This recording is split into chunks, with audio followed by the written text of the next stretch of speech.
What if the myths were more than just stories? What if the ancient gods, the Anunnaki, were real? Tonight, we journey into the shadows of our distant past, exploring the mysteries carved in stone, whispered in tablets, and buried beneath centuries of forgotten history. Long before the pyramids, before Rome, before even the cradle of civilization, there were the Sumerians, and with them, tales of powerful beings from the sky. Were they gods, aliens, or something else entirely? As you drift into sleep, let your mind wander through ancient Mesopotamia, to temples, ziggurats, and star maps, as we uncover the hidden truths behind the ancient alien gods known as the Anunnaki. This is History for Sleep. Feel free to like and subscribe the Midnight History only if it feels right. And let me know in the comments, where are you watching from and what time is it for you right now? I love seeing our little map of watches light up around the world. They tell us that history is a line, clear, progressive, unbroken. But have you ever stood before the ziggurats of Mesopotamia and felt something stir beneath the ground? Beneath the silence of the baked brick, there is something that doesn't fit. Not just an absence of data, but the presence of a design too deliberate for coincidence, too complex for the cradle of a new civilization. Sumer, the so-called first. But how does a first civilization emerge suddenly with astronomy, law, metallurgy, mathematics, and mythology so structured they rival modern philosophies? How does writing, cuneiform, appear nearly whole without evidence of gradual evolution? It's as if someone or something pressed start on the simulation and walked away. The Sumerians spoke of gods, but not ethereal, formless beings. No, they described them with startling specificity. Tall, radiant, skilled, commanding beings who came from the sky. The Anunnaki, a name that trembles like static in the dust of old libraries and forbidden texts. Many dismiss these accounts as mere allegory. Yet when the gods are described descending from the heavens in flying chariots, when they are said to teach humanity agriculture, architecture, astronomy, are these stories symbolic, or are they memories? The difference is the abyss.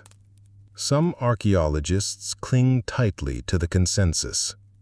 They say myth is myth, and all civilization grew from scratch.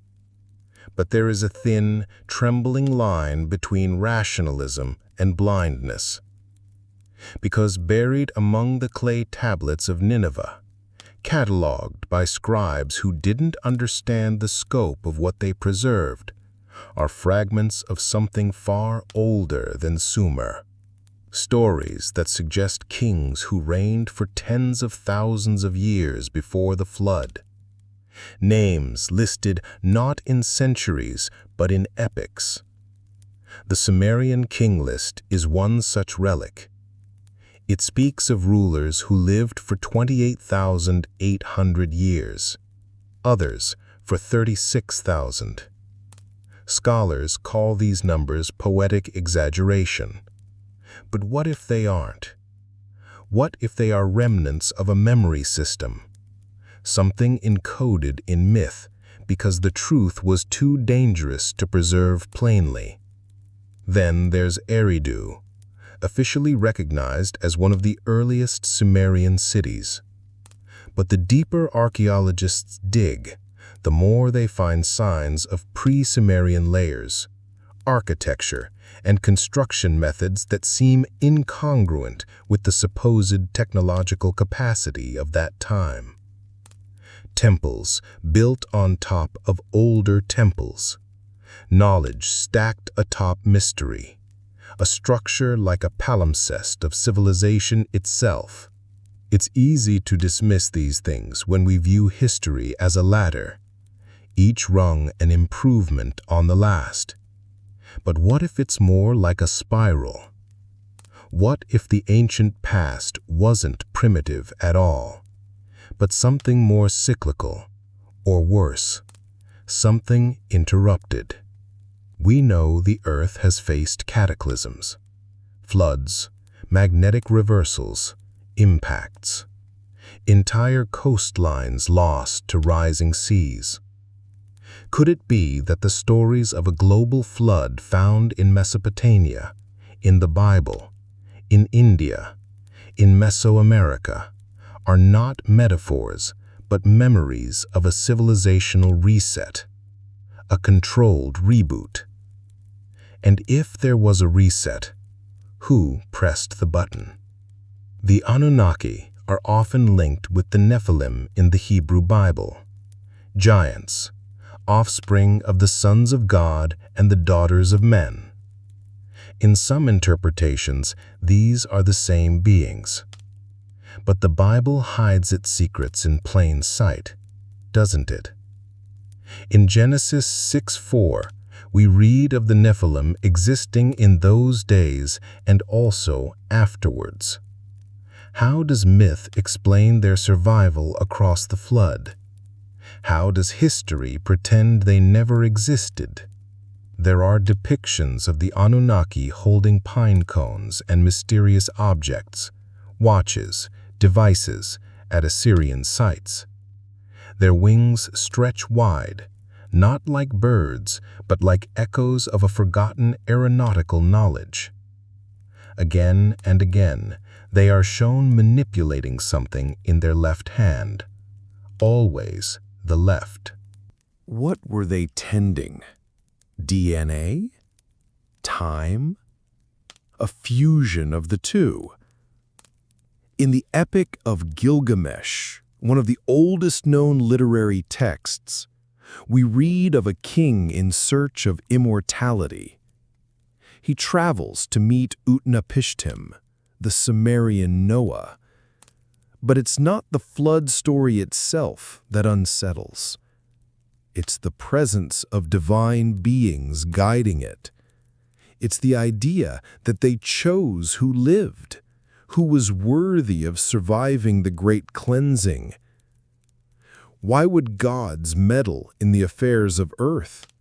Why would celestial entities create, destroy, and curate humanity like a lab experiment? The late Zecharia Sitchin suggested a radical hypothesis that the Anunnaki came from a distant planet, Nibiru, and genetically modified Homo erectus to create Homo sapiens as a labor force. His interpretations, drawn from decades of studying ancient Sumerian texts, were widely criticized, but never entirely disproven. Mainstream science demands repeatable evidence, but history, true history, is rarely repeatable. Sometimes all that's left is a whisper in the sand, a pattern etched in stone, or a myth that refuses to die. Why is it that every ancient civilization speaks of gods descending from the sky? The Mayans, the Egyptians, the Dogon, the Hopi, each with stories of celestial teachers who came in fire and thunder, or silence and light. The parallels are uncanny, almost rehearsed, as if they're different translations of the same original text, scattered across continents by time, erosion, and forgetfulness. But what if it wasn't forgetfulness? What if it was design? And who exactly benefits from forgetting? You look at a crumbling ziggurat and see decay, weathered bricks, collapsed altars, dust clinging to centuries of silence. But somewhere in that silence, something pulses, a logic, a message carved not in language, but in structure, symmetry, alignment. As if these temples were not places of worship, but machines, not built for gods, but by them. Why does Eridu, the city of Enki, sit at the intersection of myth and magnetism? Satellite scans have revealed anomalies beneath its foundation, patterns too regular for nature, too ancient for explanation. Circular depressions, linear channels, subsurface walls older than the visible ruins. Some archaeologists dismiss them as geological quirks, but others don't speak at all. They lose grants, they lose tenure, they learn what happens to those who dig too deep. It is easy to laugh at the idea of ancient astronauts. Easier still to mock the ones who dare ask if history is more than we were told. But what if laughter is the lock on the vault? What if ridicule is the tool used not to protect us from lies, but to guard the truth? There is something deeply strategic in how ancient knowledge vanishes. Not all at once, not by chance, like stars going out in a planned sequence. The Library of Alexandria burns. The Temple of Enki is buried. Mayan codices are incinerated by missionaries. Inquisition silences heretics. The pattern is always the same. Memory is erased under the guise of salvation. Myth becomes madness, inquiry becomes sin. The Anunnaki myths didn't just vanish, they were replaced, rewritten, filtered through successive empires who reshaped them into palatable religion or harmless fable. Enlil becomes El, Inanna becomes Ishtar, then Aphrodite. Their names soften, their purpose distorts, but fragments remain, enough to whisper. And yet those fragments are dangerous. In 1976, when Sitchin published The 12th Planet, his interpretation of Sumerian texts triggered outrage. He wasn't the first to suggest a lost chapter in human origins, but he was among the first to do so with linguistic research and citations from primary tablets. The response wasn't a debate, it was dismissal, the scholarly equivalent of closing the door and turning off the light. But the public listened.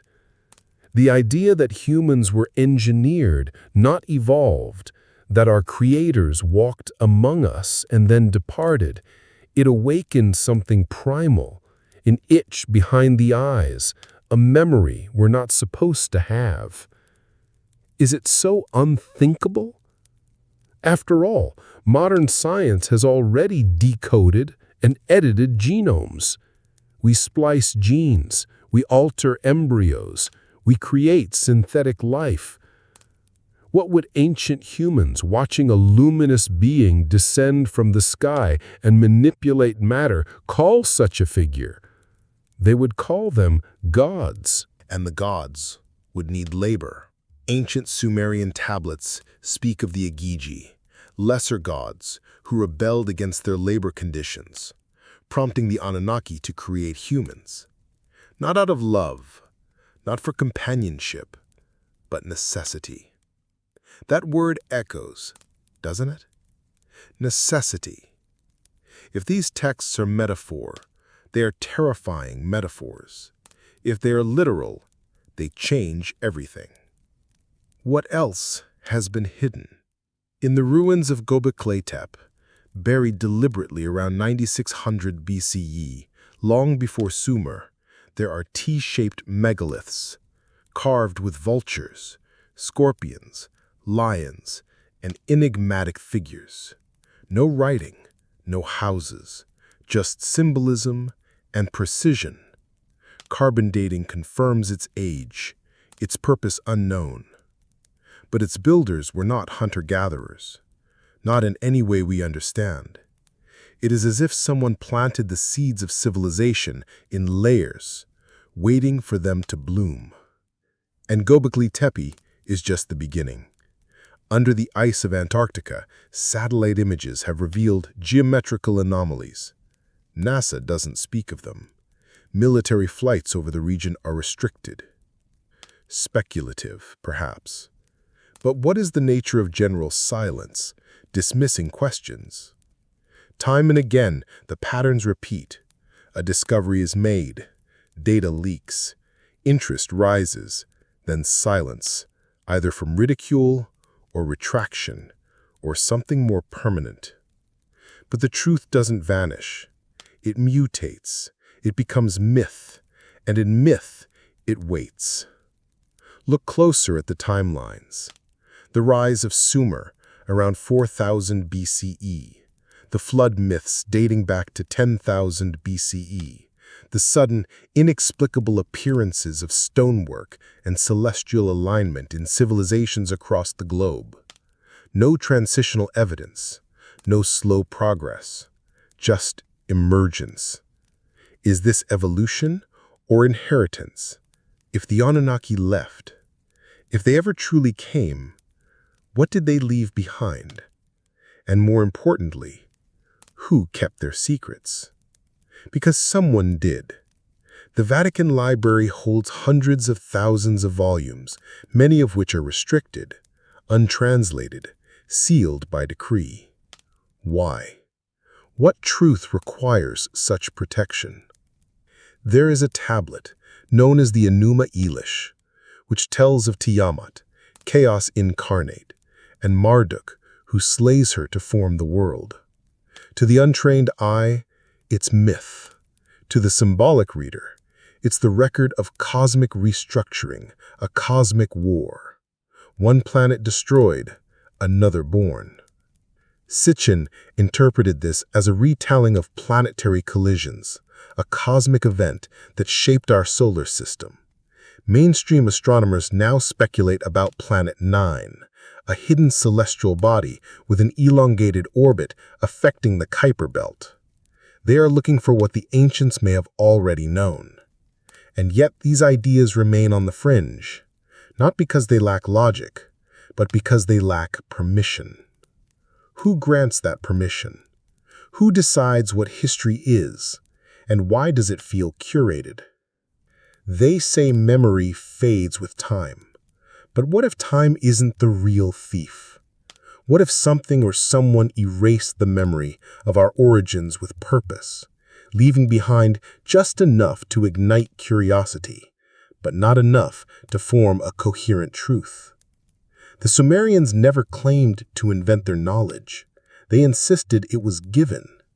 The Anunnaki, descending from the heavens, brought laws, architecture, healing, mathematics, and star charts so precise they still astonish. But there is no pre-Sumerian documentation of gradual development.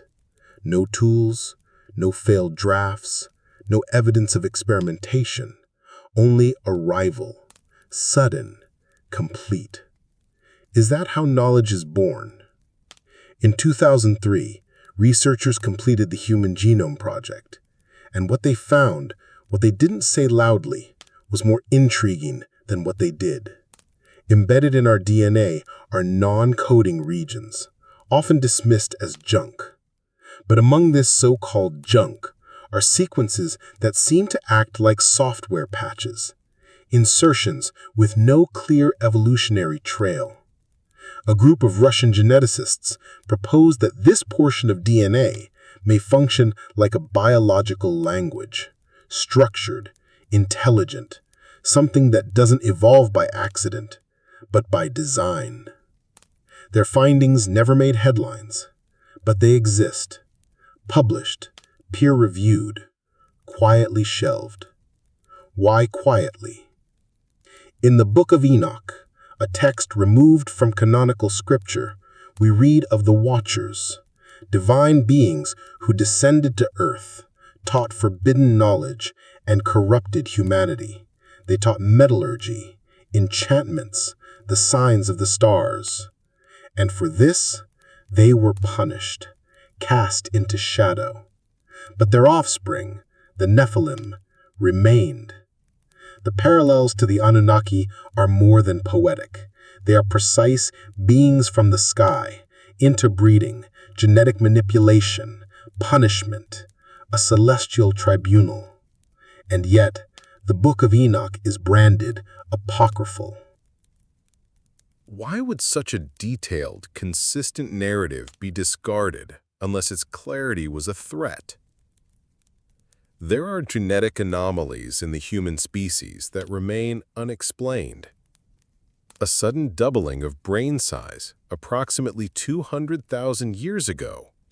A speech gene, FOXP2, that seems to have mutated suddenly, allowing complex language. And blood types, particularly Rh negative.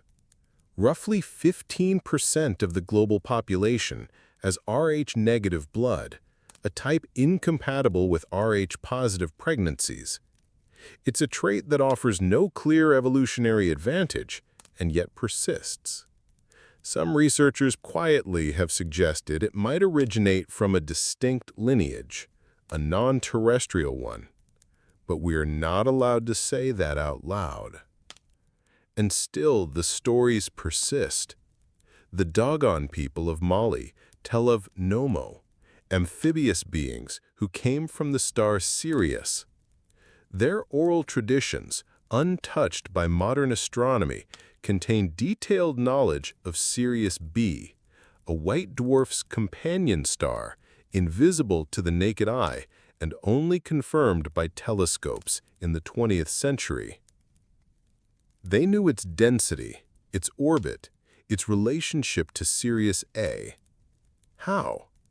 Coincidence or memory? The same memory that echoes in the pyramid texts of Egypt, in which the pharaoh is described as ascending to the stars to join the gods from whom he descended. The same memory encoded in Vedic texts, where flying ships, vimanas, traverse the skies with the power of sound and fire. The same memory whispered in Aboriginal Dreamtime, where beings from the stars shaped the earth and seeded life. Too many cultures, too many patterns, too much symmetry, and yet still no consensus. Mainstream archaeology resists these questions. It demands stone tools, potsherds, and bone fragments as proof. But proof in their language means what fits the existing model. Anything else is dismissed as pseudo-history, fringe, dangerous. But is truth always found in the center? Look at the Nazca lines of Peru. Enormous geoglyphs carved into the desert floor, spanning hundreds of meters, depicting animals, spirals, humanoid forms. They can only be properly viewed from above. Were they art, ritual, or signals to something overhead? Eric von Daniken, though often sensationalized, asked one essential question. Why do so many ancient structures align with celestial bodies? Not roughly, not approximately, but with impossible precision. Pyramids that align to Orion's belt, stone circles that track solstices, temples that echo the stars in their layouts. It is as if ancient Earth was a canvas and the sky was the blueprint. But blueprints imply builders. And if the builders left, where did they go? Sitchin claimed the Anunnaki would return. that their elongated orbit around our sun, if Nibiru exists, would bring them back after millennia. But perhaps their return is not physical. Perhaps it is informational, symbolic, a reawakening of memory. Because even now, the symbols remain. The pine cone in Sumerian reliefs, once thought to represent the tree of life, also appears in Vatican iconography. A massive pine cone sculpture sits in the courtyard of the Pina, flanked by bronze peacocks and nested within esoteric geometry. Why? What does the Church know of Sumerian symbolism? Or is it that ancient knowledge was never lost, just hidden? Modern tech giants name their programs Genesis, Prometheus, Apollo, Gaia. Myth repackaged in code. AI trained on human language. Neural nets mimicking human thought. Are we repeating something we once inherited? Are we unknowingly recreating what the Anunnaki once did, building life from code? And if so, are we the creators or the created, repeating a cycle? There's a line in the ancient text of the Atrahasis, "Let them bear the yoke, let man bear the load of the gods."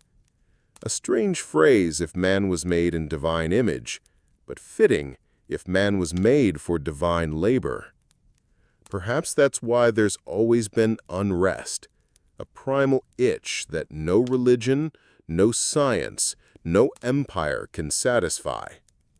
We seek the gods, not to worship, but to remember, because something in us remembers, not with clarity, but with ache. There's something disquieting about a statue whose eyes still seem to watch. The alabaster pupils of Sumerian idols, wide, unblinking, stare not in devotion, but in expectation, as if they were built to record, or to remember, or perhaps to be remembered. These idols aren't crude, they're deliberate, measured, often holding objects. Scholars still debate vessels, scrolls, devices, and behind them, always behind them, are the inscriptions, etchings that speak of order from chaos, of divine instruction, of beings who descended to earth in a time before time. One phrase appears again and again: me. Not me as in self, but the Sumerian me, divine decrees, laws of civilization. They weren't discovered. The tablets say they were delivered by Enki from the heavens. Tangible knowledge passed down like programs from a server, a transfer of protocol.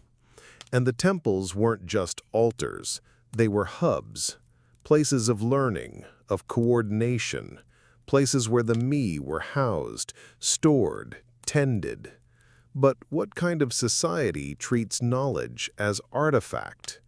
What kind of civilization inherits wisdom like relics? Something doesn't add up, because the narrative of slow human advancement cannot account for the compression of breakthroughs during that narrow Sumerian window. Cities, astronomy, complex mathematics, irrigation, metallurgy, timekeeping, all appearing in less than a millennium, not as scattered ideas, but integrated systems. There's a pattern here, an eerie familiarity, as if Sumer wasn't an origin, but a reboot. And if Sumer was a reboot, what came before? To ask that is to step into a fog, a place where history dissolves and memory begins to ache. But traces remain, scars on the earth, murmurs in old texts, flood myths in over 200 cultures, stories of a time before wiped clean by water or fire or silence. Plato's Timaeus speaks of Atlantis, a civilization destroyed not by failure, but by hubris. He attributes the tale to Solon, who heard it from Egyptian priests.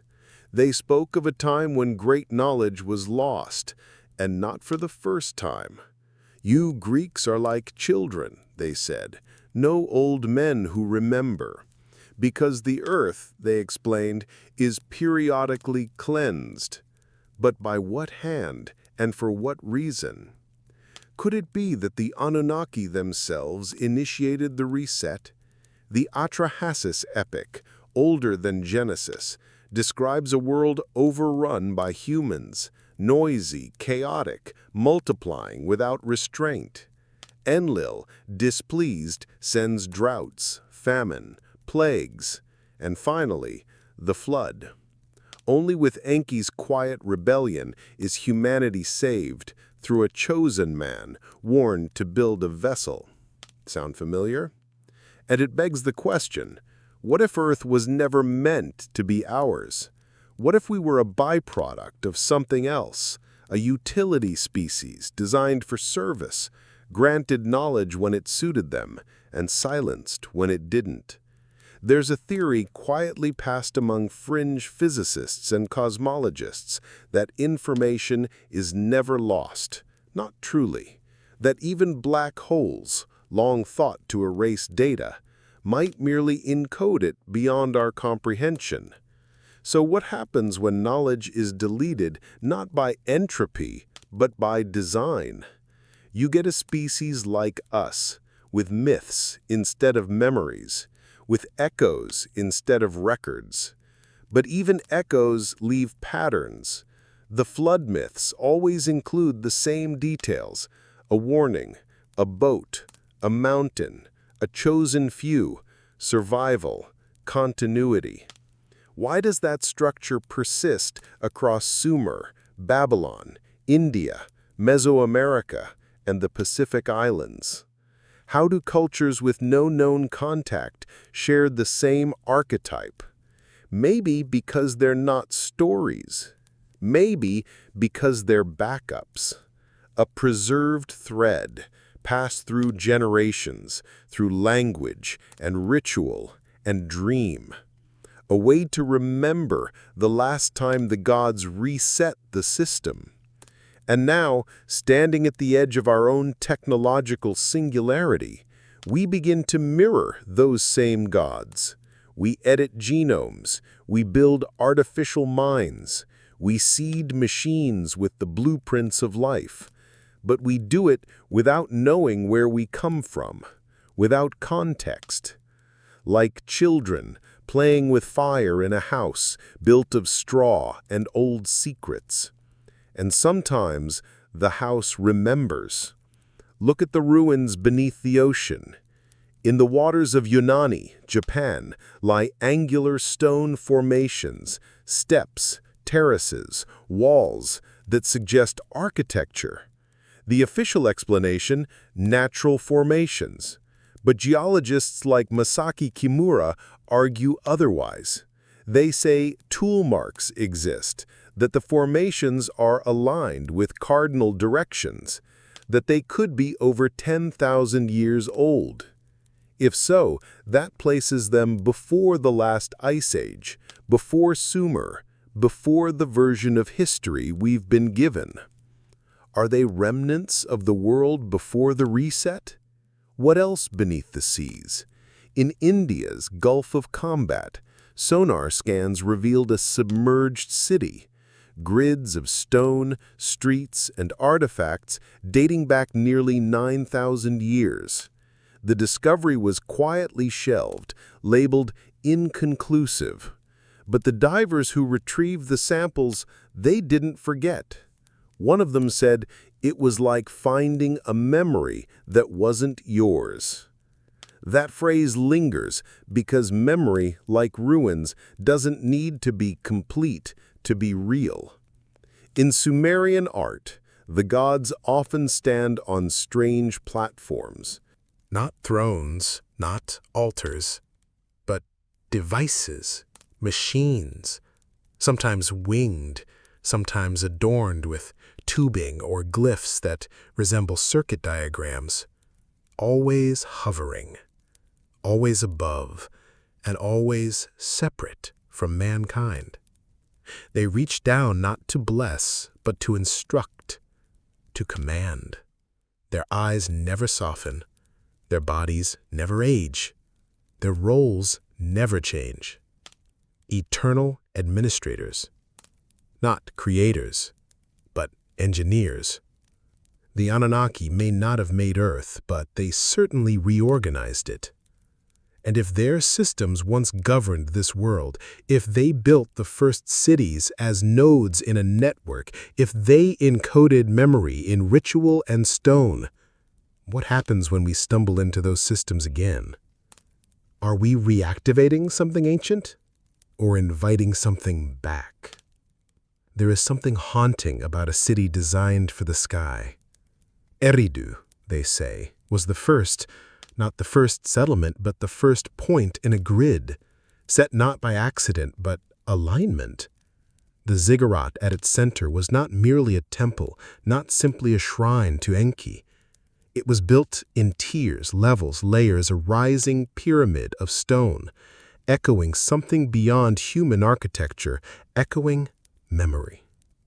Each level ascended like a step toward the divine. But perhaps it wasn't heaven the architects were reaching for. Perhaps it was signal, a frequency, a place where energy and intention met. Ancient texts describe the Abzu beneath Enki's temple, a deep, watery domain beneath the earth. Modern scholars translate it as myth, but Sumerians never spoke in fables. Their stories are operational, schematics masquerading as narrative.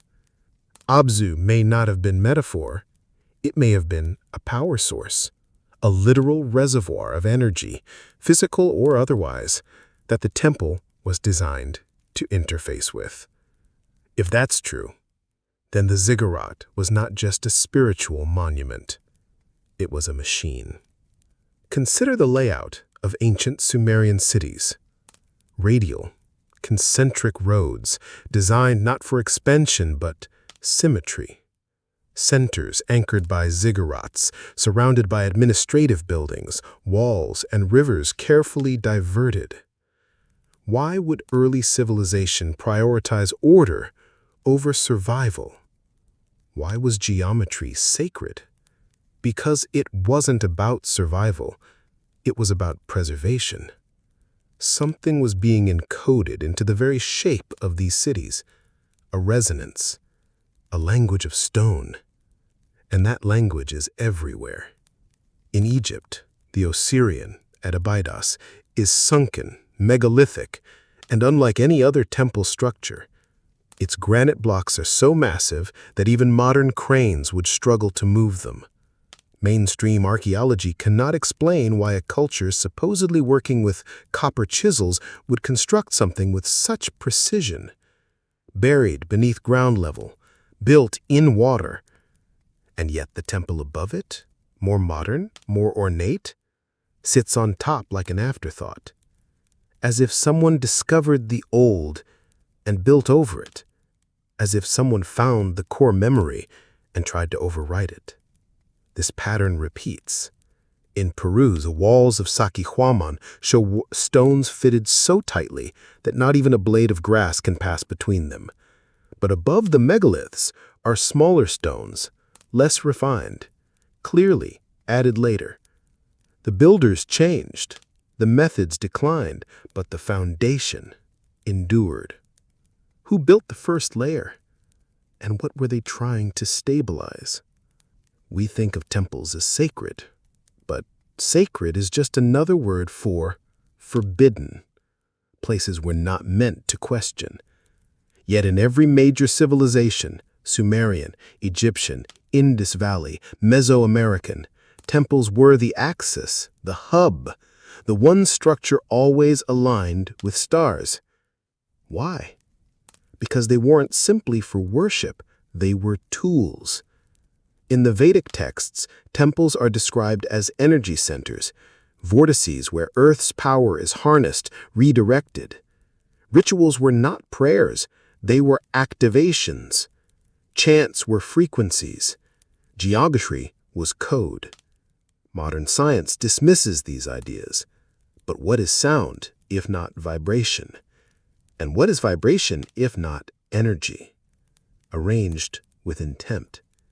The Anunnaki, as described in Mesopotamian tablets, were not whimsical deities. They were engineers, biologists, judges. Each had a function. Each played a role. Enki, the master geneticist, and Leel, the commander of authority.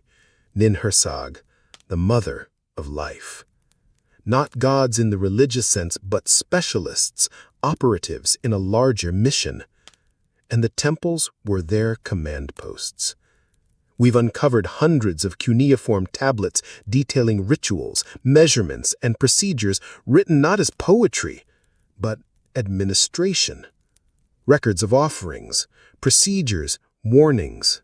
They read more like spreadsheets than scripture, because the divine order was a bureaucracy, and humans were the workforce. The deeper we dig, the clearer the hierarchy becomes. Humans were assigned tasks, trained, monitored, rewarded or punished based on compliance. In the Code of Uranamu, the oldest known legal code, justice is meted out not by divine will, but by institutional mandate. The gods issue laws, humans enforce them. It's as if the entire civilization was a controlled simulation, a sandbox, a prototype. And then, something happened. The records begin to shift. The gods grow distant. Communication falters. Temples fall into disuse. Statues lose detail. Myths become more fragmented. Like a program slowly losing bandwidth. Like a system that no longer receives updates. What caused the connection to break? A natural disaster? A cosmic alignment? Or perhaps the mission simply ended? The operators left, and what remained was a forgotten interface humming quietly through stone and silence, waiting. Some researchers believe these ancient sites were part of a global network. Ley lines, magnetic corridors, places where Earth's natural energy converges. The Anunnaki didn't build at random. They tapped into something, anchored their presence through these nodes. And we, unaware, have continued to build on these same lines. Washington, D.C., the Vatican, the Great Pyramid, CERN, all situated on points of power. Is this coincidence, or memory playing itself out through design? The temples of the Anunnaki were not merely relics of the past. They may be dormant components of a larger system, one we no longer understand but still inhabit. And if that system begins to reactivate, will we recognize the signal or mistake it for madness?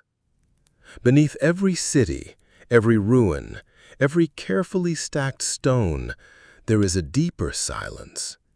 It isn't just geological, it's mnemonic. The earth holds memory, and sometimes it murmurs, not in words, but in pulses, frequencies, tremors that don't come from tectonic plates, but from something older, something encoded. There are legends in the Middle East of underground chambers beneath the ancient ziggurats, not crypts, not tombs, but rooms without doors, cavities of polished black stone where the air feels charged, heavy with presence. Some early explorers described humming beneath their feet. Others grew sick, disoriented. Reports were buried, funding pulled, maps redacted. But still the rumors linger, And the question remains, what lies beneath? The Sumerians believed the gods came from the heavens, but they also spoke of the underworld, not a place of punishment, but of storage, knowledge, control. The Absu, again, the deep place, sometimes depicted as water, sometimes as vault. A realm not ruled by demons, but by laws, conditions, mechanisms. Could it be that the surface temples were only terminals, that the true architecture of the gods was subterranean, hidden beneath sand and stone and time? In Cappadocia, Turkey, the underground city of Derinkuyu extends over 18 levels deep, carved with precision, capable of housing tens of thousands, complete with ventilation shafts, wells, storage rooms, a full society beneath the surface, and no one knows who built it or why. Mainstream theory attributes it to early Christians fleeing persecution, but that doesn't explain the scale, the engineering, or the fact that it predates Christianity by millennia. Who digs an entire city underground unless they are hiding from something above or following a design from something below? Then there is the phenomenon of acoustic resonance in ancient sites. In Malta's Hypogeum, a subterranean temple over 5,000 years old, certain chambers produce specific frequencies when sound is emitted. A 110 Hz resonance that affects the brain's limbic system. Visitors describe hallucinations, dizziness, visions. The builders could not have known about acoustic engineering in the modern sense. Or could they? Because similar acoustic properties are found in the King's Chamber of the Great Pyramid, in Newgrange, Ireland, in Chavan du Hontar, Peru. Distant sites, disparate cultures, yet the same frequencies, the same knowledge. Was this technology, ritual, or both? If vibration affects matter, and if sound can encode information, what were these chambers built to transmit or receive? There's a growing field called archaeoacoustics. It explores the sound properties of ancient architecture. What it's finding is both thrilling and unsettling. Many ancient sites are not just visually aligned with stars, but sonically tuned to the earth, to natural resonances, Schumann frequencies, magnetic pulses, low rumbles that travel through stone like signals. Who was listening? And more importantly, who was speaking? The ancients did not separate science from spirit. To them, energy was divine, numbers were sacred, geometry was scripture, and beneath it all ran a conviction that knowledge is not invented, but accessed. Plato wrote of anamnesis, a theory that all learning is remembering, that the soul, having lived many times, already knows all things and merely awakens them. The Sumerians might have agreed. They described the Tablet of Destinies, a device held by the gods, controlling fate, time, and power. Was it myth or a metaphor for access to systems, to codes, to memory banks embedded in the earth itself? There are stories, too often dismissed, of beings emerging from underground. The Hopi speak of the ant people who sheltered them during the Great Fire above.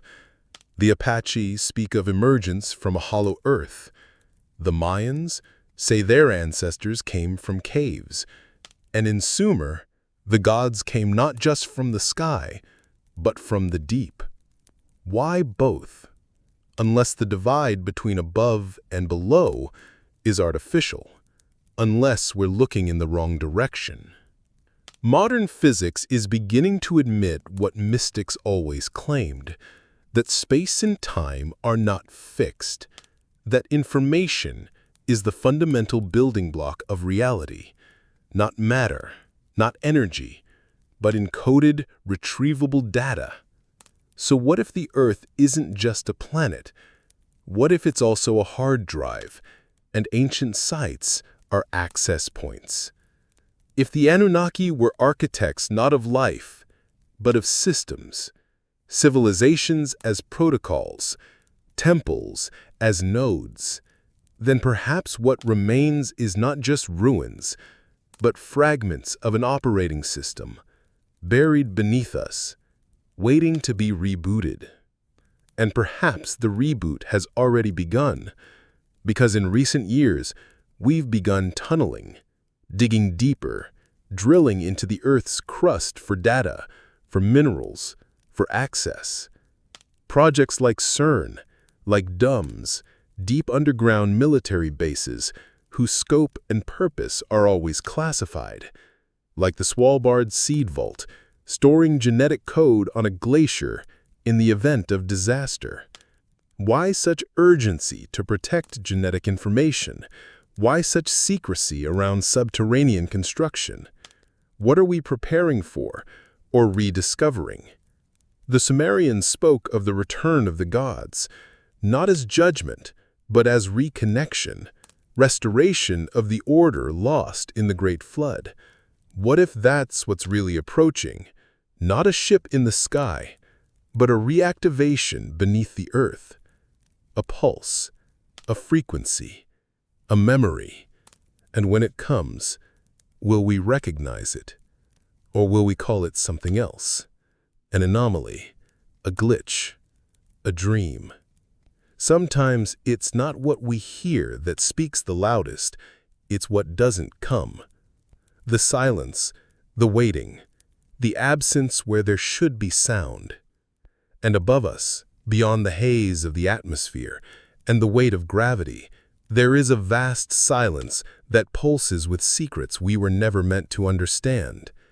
The stars are still there, watching. In Sumerian mythology, the Anunnaki were said to come from a celestial place called Nibilu, translated by some as planet of the crossing. Sitchin controversially argued this referred to a real planet with an elliptical orbit so long that it returns to the inner solar system only once every 3,600 years. Astronomers scoffed. There was no such body, no record of a wandering world. But then something strange began to happen. In 2016, scientists at Caltech presented indirect evidence of a massive unseen planet far beyond Pluto. They didn't call it Nibilu. They called it Planet 9, an object up to 10 times Earth's mass, influencing the orbits of trans-Neptunian objects, pulling comets and space debris into patterns they shouldn't follow. They can't see it, not yet, but it's there, and its orbit, long, slow, and mysterious, echoes the very timeline described in the ancient tablets. Coincidence, or a whisper from a deeper memory? The Anunnaki myths never claimed these beings were divine in the way we think of gods. They were powerful, advanced, but fallible. They fought among themselves. They disagreed. Some protected humanity, others wanted us erased. And their cycles of intervention always aligned with something. The sky, the return of the gods, the resetting of the earth, the rise and fall of civilizations, all synchronized with celestial mechanics. Ancient people watched the heavens obsessively, not just for beauty, for survival. They encoded stellar alignments into temples, pyramids, even cave art. The sky was the first clock, the first calendar, and perhaps the first warning system. because when the stars moved in certain ways, history changed. There is evidence, disputed but persistent, of global cataclysms occurring in rhythmic intervals. The Younger Dryas impact hypothesis suggests that a comet or fragments thereof struck the Earth around 12 and 800 years ago, triggering massive flooding, wildfires, and a sudden return to glacial conditions. This coincides eerily with the end of the last ice age and with the legends of the Great Flood across cultures. Some believe the comet impact came from the Torrid meteor stream, a debris field that Earth passes through twice a year. Others suggest it was nudged inward by a massive outer planet, something like Planet 9. If that's true, then Nibiru, or whatever name we dare use, isn't just a home to ancient beings, it's a trigger, and maybe a clock. The Sumerians weren't alone in their obsession with stellar cycles. The Mayans tracked the motion of Venus with stunning accuracy. The Dogon people knew of Sirius B. The Egyptians aligned their pyramids to Orion. All over the world, ancient builders pointed their structures to the stars, as if waiting for something, or remembering something they once saw. But what did they see? In 1561 over Nuremberg, dozens of witnesses described a strange battle in the sky. Objects shaped like cylinders and spheres clashing, emitting smoke before vanishing. In 1566, a similar event was reported in Basel. Newspapers of the time called them omens, divine signs. But what if they were something else? A memory resurfacing, a test, or the remnants of a recurring surveillance? History is filled with accounts like these. Anomalous aerial phenomena drawn in medieval manuscripts, etched into cave walls, carved into stone. Even in Sumerian tablets, the gods descend in what some describe as heavenly ships, whirling discs, or heavenly chariots. Are these poetic metaphors or the earliest documentation of craft? Our modern world is increasingly obsessed with the skies. Governments declassify reports. Pilots come forward. Objects move without propulsion, blink in and out of radar. The silence is breaking, but slowly, carefully, as if something is being managed. And that word returns again. Managed. What if the greatest cover-up in human history isn't just about contact, but timing? That the Earth is watched on a schedule. That civilization is allowed to rise to reach certain thresholds and then reset. Not always by destruction, sometimes by distraction. Sometimes by rewriting memory, and always in alignment with celestial events. There is a concept in ancient astrology called the Great Year, a 26,000-year cycle of the equinoxes caused by the wobble of Earth's axis. Many ancient cultures seemed to know about this, though mainstream science claims it wasn't discovered until Hipparchus in 130 BCE. But how could the ancients encode something so vast, so slow, into their temples and myths, unless they were told? Unless someone gave them the key? The Anunnaki in Sumerian texts were obsessed with order, with maintaining control over me, the decrees of civilization.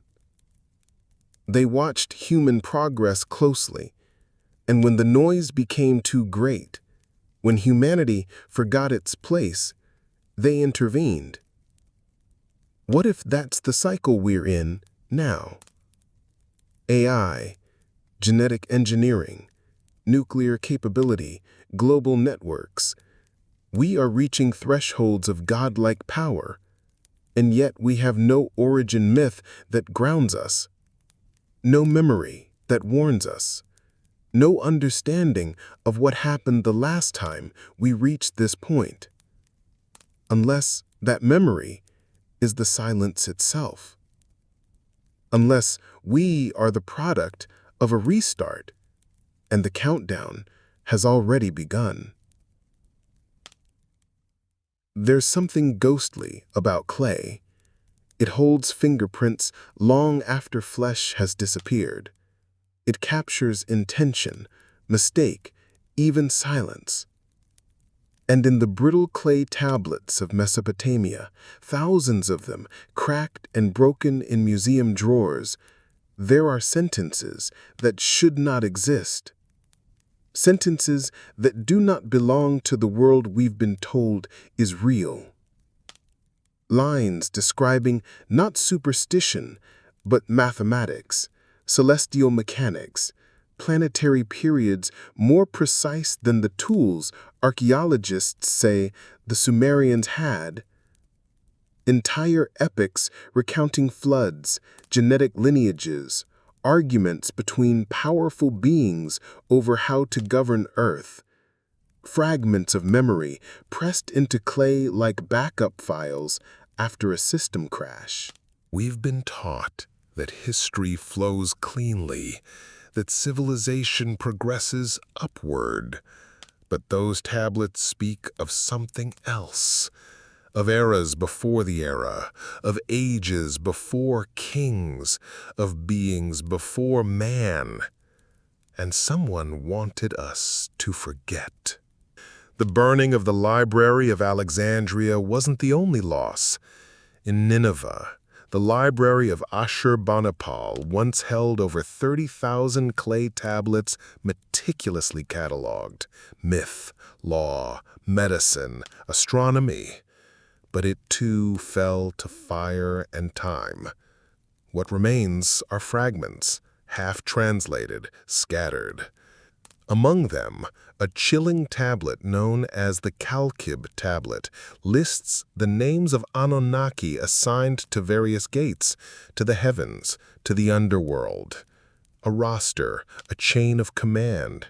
Not a myth-besting account, but an operational chart. Why would a myth require an administrative hierarchy? Unless it wasn't a myth. Unless it was a history, flattened, sanitized, and disguised. The Sumerians themselves never claimed originality. Their texts say their knowledge was handed down, that their first cities were given form by gods, that kingship descended from heaven, not invented, delivered. That phrase repeats in the king lists and epics like a forgotten line of code. And the kings, the earliest rulers, reigned for thousands of years, tens of thousands. Mainstream historians call it exaggeration. But those same historians accept reigns of Egyptian gods and demigods before the pharaohs, spanning millennia. The Hindu yugas describe cycles of humanity lasting hundreds of thousands of years. Are all these timelines mistakes? Or are we missing the scale? Modern science is built on observation, replication, data. But data itself can be curated, removed, adjusted.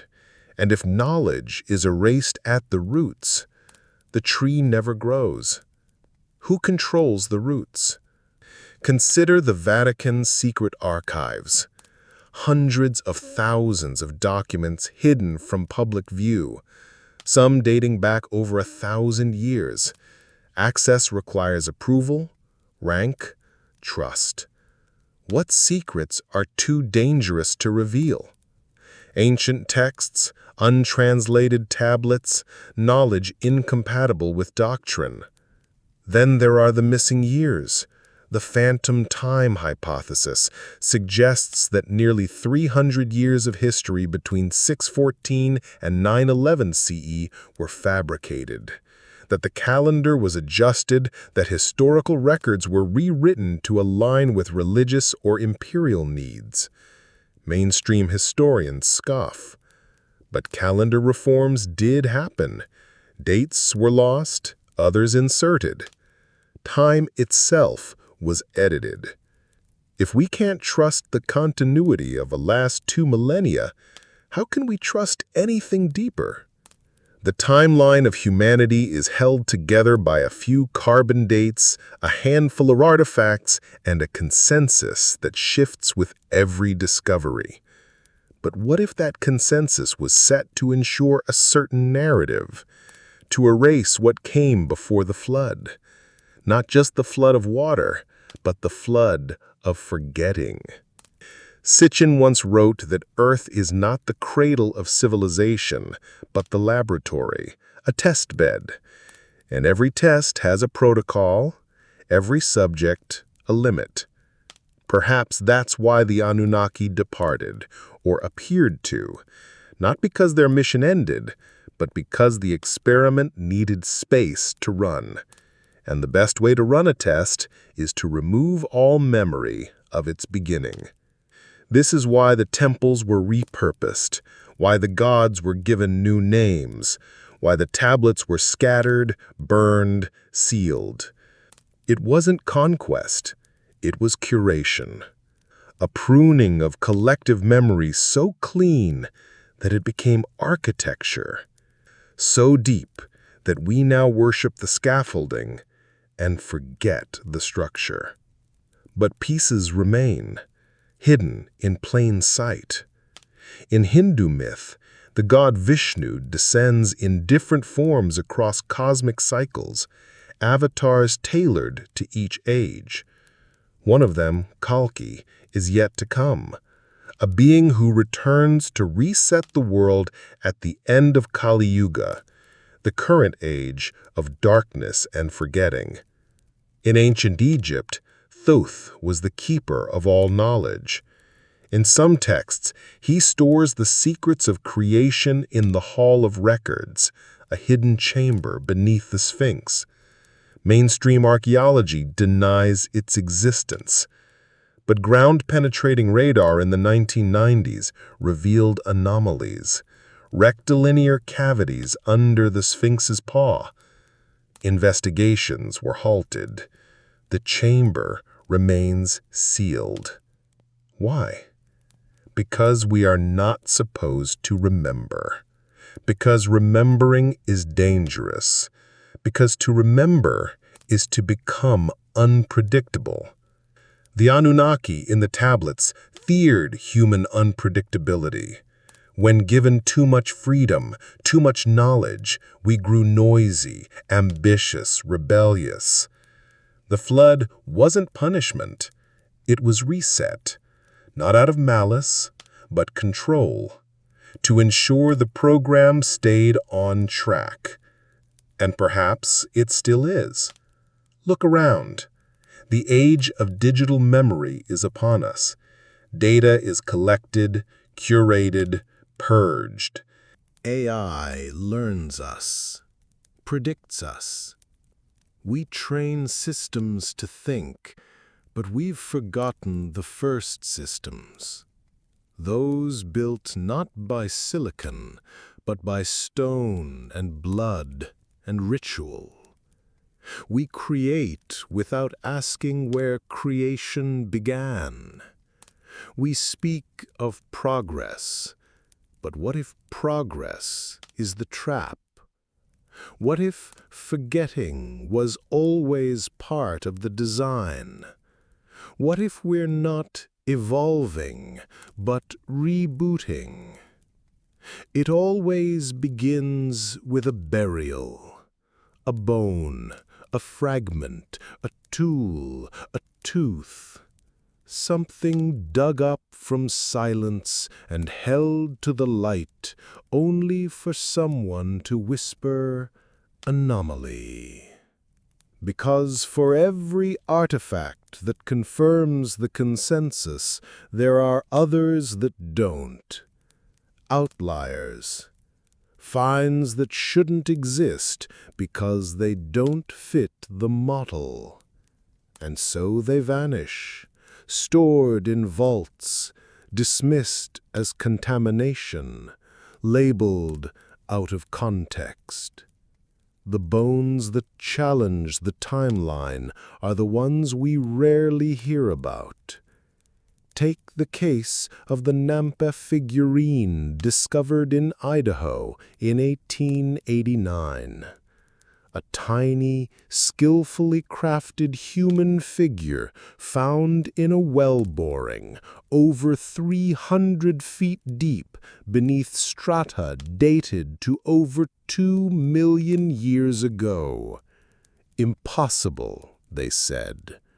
Couldn't be.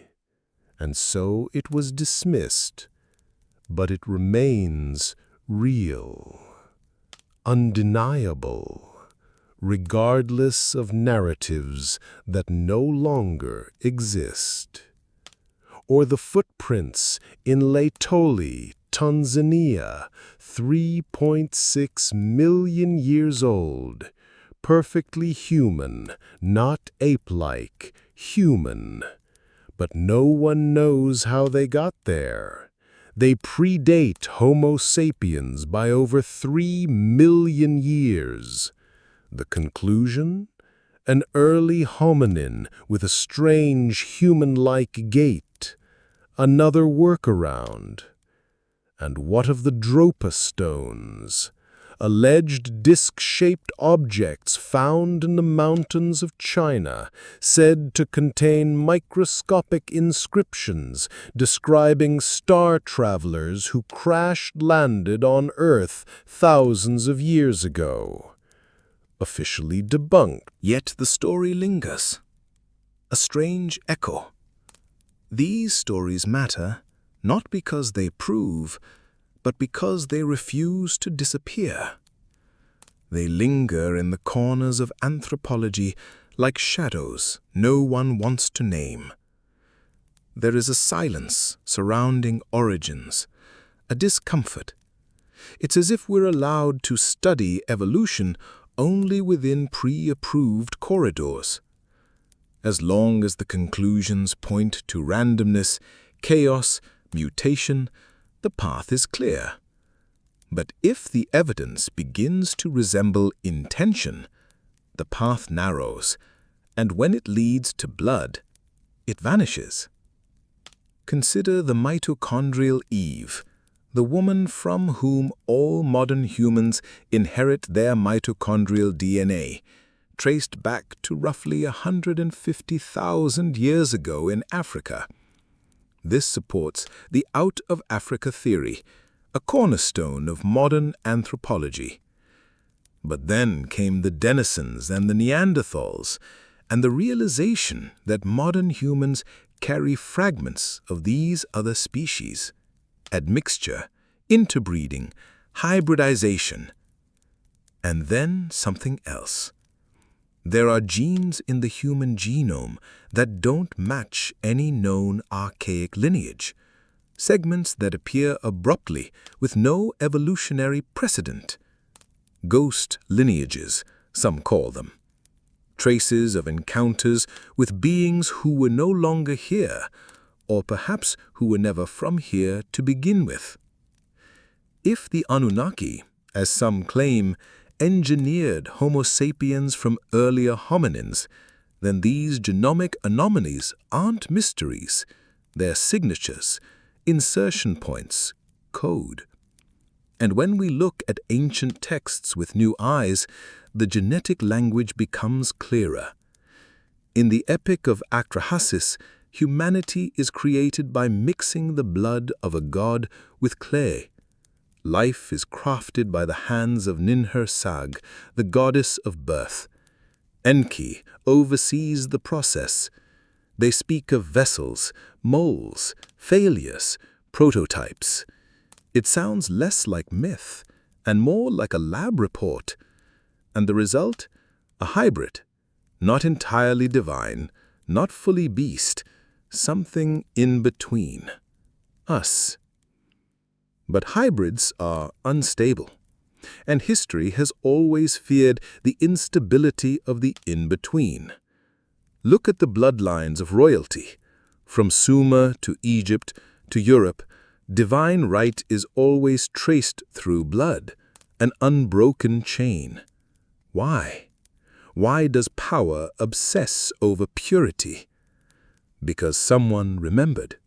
Because someone knew that certain lines carried something others didn't. A fragment, a key, a dormant code. And so began the quiet culling, not overt genocide, not always, but selective breeding, intermarriage, control through genealogy. Temples became courts, priests became kings. Knowledge was hoarded, passed down through veins, not books. Even today, the elite trace their ancestry, preserve their lines, not out of vanity, but out of memory.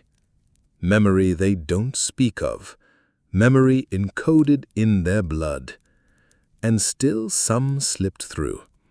There are people who dream of places they've never been, who remember languages they've never learned, who hear tones beneath silence, who know things they shouldn't. They are called sensitive, strange, disordered. But perhaps they are fragments, glitches in the amnesia. The ancient Gnostics believed that humanity was trapped in a false reality, crafted by a lesser god, the demiurge, who wanted to keep us ignorant. Only by awakening the divine spark within could we escape. That spark, they said, was a memory. And memory is dangerous. The Anunnaki, as depicted in later Babylonian myth, grew increasingly wary of humans. We multiplied, we questioned, we defied, and so measures were taken. Lifespans shortened, languages divided, histories lost. Each act a compression of memory, a downgrade. It was not enough to enslave us. We had to forget who we were. And yet, the blood remembers. Across the globe, ancient tribes describe star ancestors, beings who came from above, not spirits, not metaphors, ancestors. The Zulu speak of the Nomo, the Navajo of the Star People, the Australian Aboriginals of the Wangina, and always the same themes: instruction, descent, memory. Could these stories be remnants of real encounters? Could blood carry not just biology, but history? Some scientists now believe that memory can be epigenetic, encoded not just in neurons, but in the very structure of our DNA. Trauma, knowledge, experience passed down chemically, biologically. Memory not as metaphor, but as inheritance. So what happens when the memory begins to wake? When ancient code, long dormant, begins to stir? When bones and blood and breath begin to echo names we were told were only myth? Perhaps that is why there is such urgency now to distract, to divide, to rewrite, because something ancient is stirring. And not all memories go quietly. Some things aren't lost because they disappeared. They're lost because we stopped knowing how to look. Scattered across the earth are stones that speak, but not in words, in hums, in pulses, in harmonics older than language itself. They rise in silent formation, circles, towers, monoliths, standing stones in remote fields, megaliths buried in jungle, ruins half submerged by time. They do not carry inscriptions, they carry frequency, and frequency remembers. There is a particular resonance found at many megalithic sites, a low hum, barely perceptible, often around 110 Hz. The same vibration that affects the limbic brain, heightens emotional sensitivity, induces trance. Modern science calls it coincidence, but the placement of stones, the use of quartz, the underground chambers, they suggest something intentional. In ancient Sumer, temples weren't just places of worship, they were tuning chambers. Some were built with materials that amplified resonance. Their layouts formed geometric harmonics. Rooms echoed with precise intervals. Priests, who were also astronomers, healers, mathematicians, chanted not just to praise, but to generate vibration, to manipulate space. What were they tuning into or tuning out? The ME, as recorded in the Sumerian tablets, were not abstract concepts. They were gifts of civilization, but described as if they were objects, portable, transferable, each associated with a power or a function. Truth, leadership, craftsmanship, warfare, music. Enki distributed them, managed them. It sounds strangely like software, modules, codes, activated through ritual. But ritual is just technology we no longer understand. Even today, certain sounds alter brainwaves, solfeggio frequencies, binaural beats, chanting. Monks recite mantras for hours, inducing states of consciousness measurable by science but still unexplainable. The voice becomes the key, the body, the chamber. Ancient cultures knew this. In Egypt, in the Great Pyramid, the king's chamber resonates at 440 Hz. In Malta's hypogeum, a whisper becomes a thunderclap. In Chavin de Huar, stone canals channel sound like water. This is not architecture for comfort. It's architecture for memory, for function. And the stones remember. There is a type of granite, diorite, used in many ancient structures, difficult to work with even using modern tools. It contains quartz, piezoelectric, meaning it reacts to pressure with electrical charge. These were not arbitrary materials, they were chosen. But by whom? Or rather, by what standard of knowledge? Because Sumerians, officially, had no advanced tools, no power generation, no electricity, and yet they described energy with astonishing clarity. In texts like the Enuma Elish, gods wield weapons of blinding fire. They manipulate winds, control floods, issue commands that reshape matter.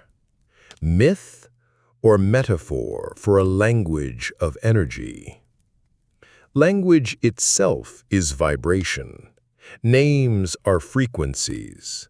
In the Emerald Tablet of Thoth, it is written, "As above, so below."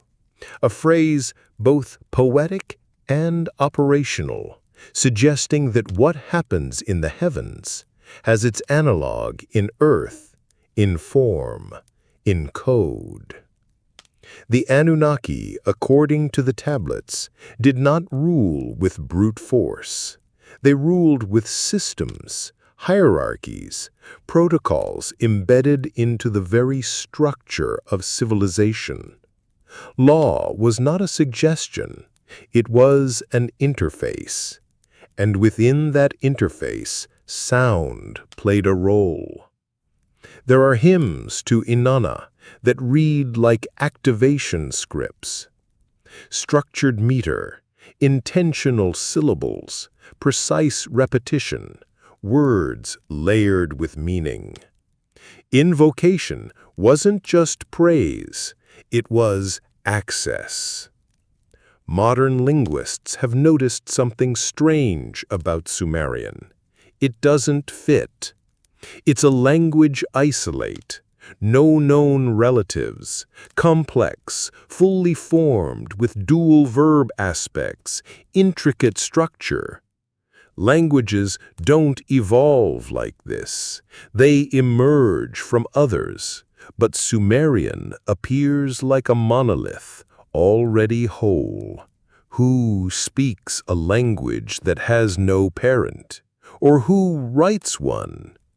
And perhaps that's the deeper truth. Sumerian wasn't just spoken.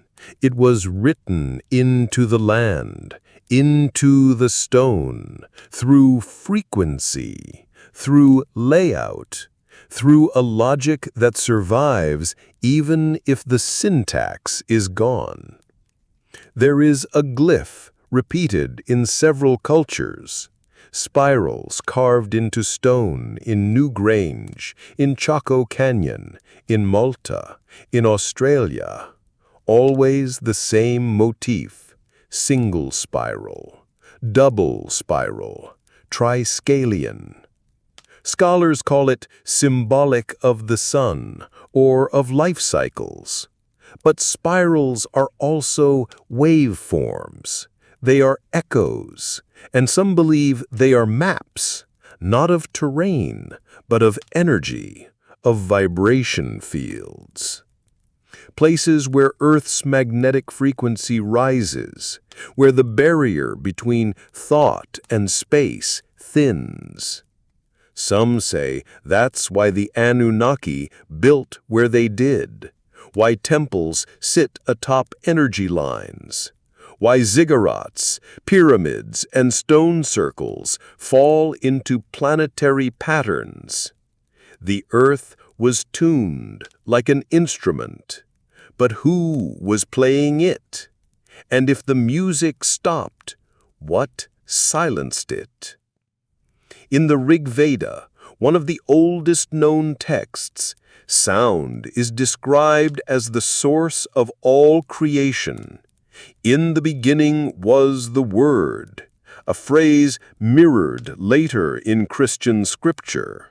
Sound not as expression, but as genesis, the original act of will made audible. If creation began with sound, perhaps memory never left. Perhaps it's still speaking in frequencies we've forgotten how to receive. Perhaps the gods encoded more than law. Perhaps they left sound behind as a fail-safe, a signal to reactivate dormant systems, not digital, not mechanical, but harmonic. And if we learn to hear again, what happens next? Will we awaken something or be awakened? Not all maps show places. Some show time. Some show intention. And some, hidden in plain sight, chart something we were never meant to read. Across crumbling libraries, beneath layers of soot and secrecy, ancient maps emerge, drawn on leather, etched into stone, inked onto faded parchment. They speak not of continents and borders, but of memory. They suggest knowledge once held by hands far older than history dares to accept. The Piri Rice map, drawn in 1513, is one such artifact. It depicts the coastline of Antarctica ice-free. The problem? Antarctica wasn't discovered until 1820, and the last time its shores were exposed from under ice was over 6,000 years ago. Official narratives dismiss the map as a fantasy, a lucky guess, but the coordinates align too closely. The details, topography, proportion, contour are too refined. So where did the data come from? Admiral Piri Rice, the cartographer, claimed his sources included older maps, lost works from Alexandria, ancient Greek charts, even maps from the time of the pharaohs.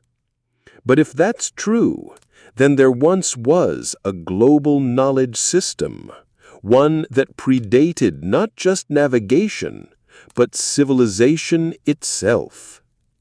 An Atlantean echo, a memory from a previous epoch, or data passed down from beings who circled the earth from above. The Sumerians, too, were obsessed with mapping.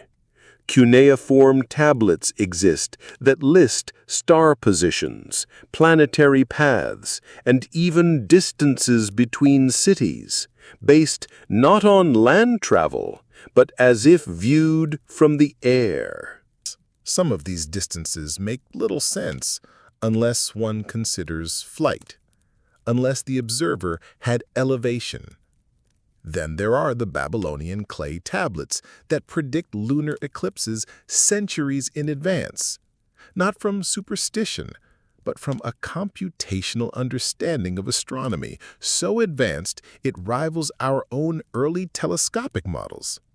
One tablet, known as the Mule Open, catalogs stars and constellations with such precision that it defies explanation, especially when cross-checked against software reconstructions of ancient skies.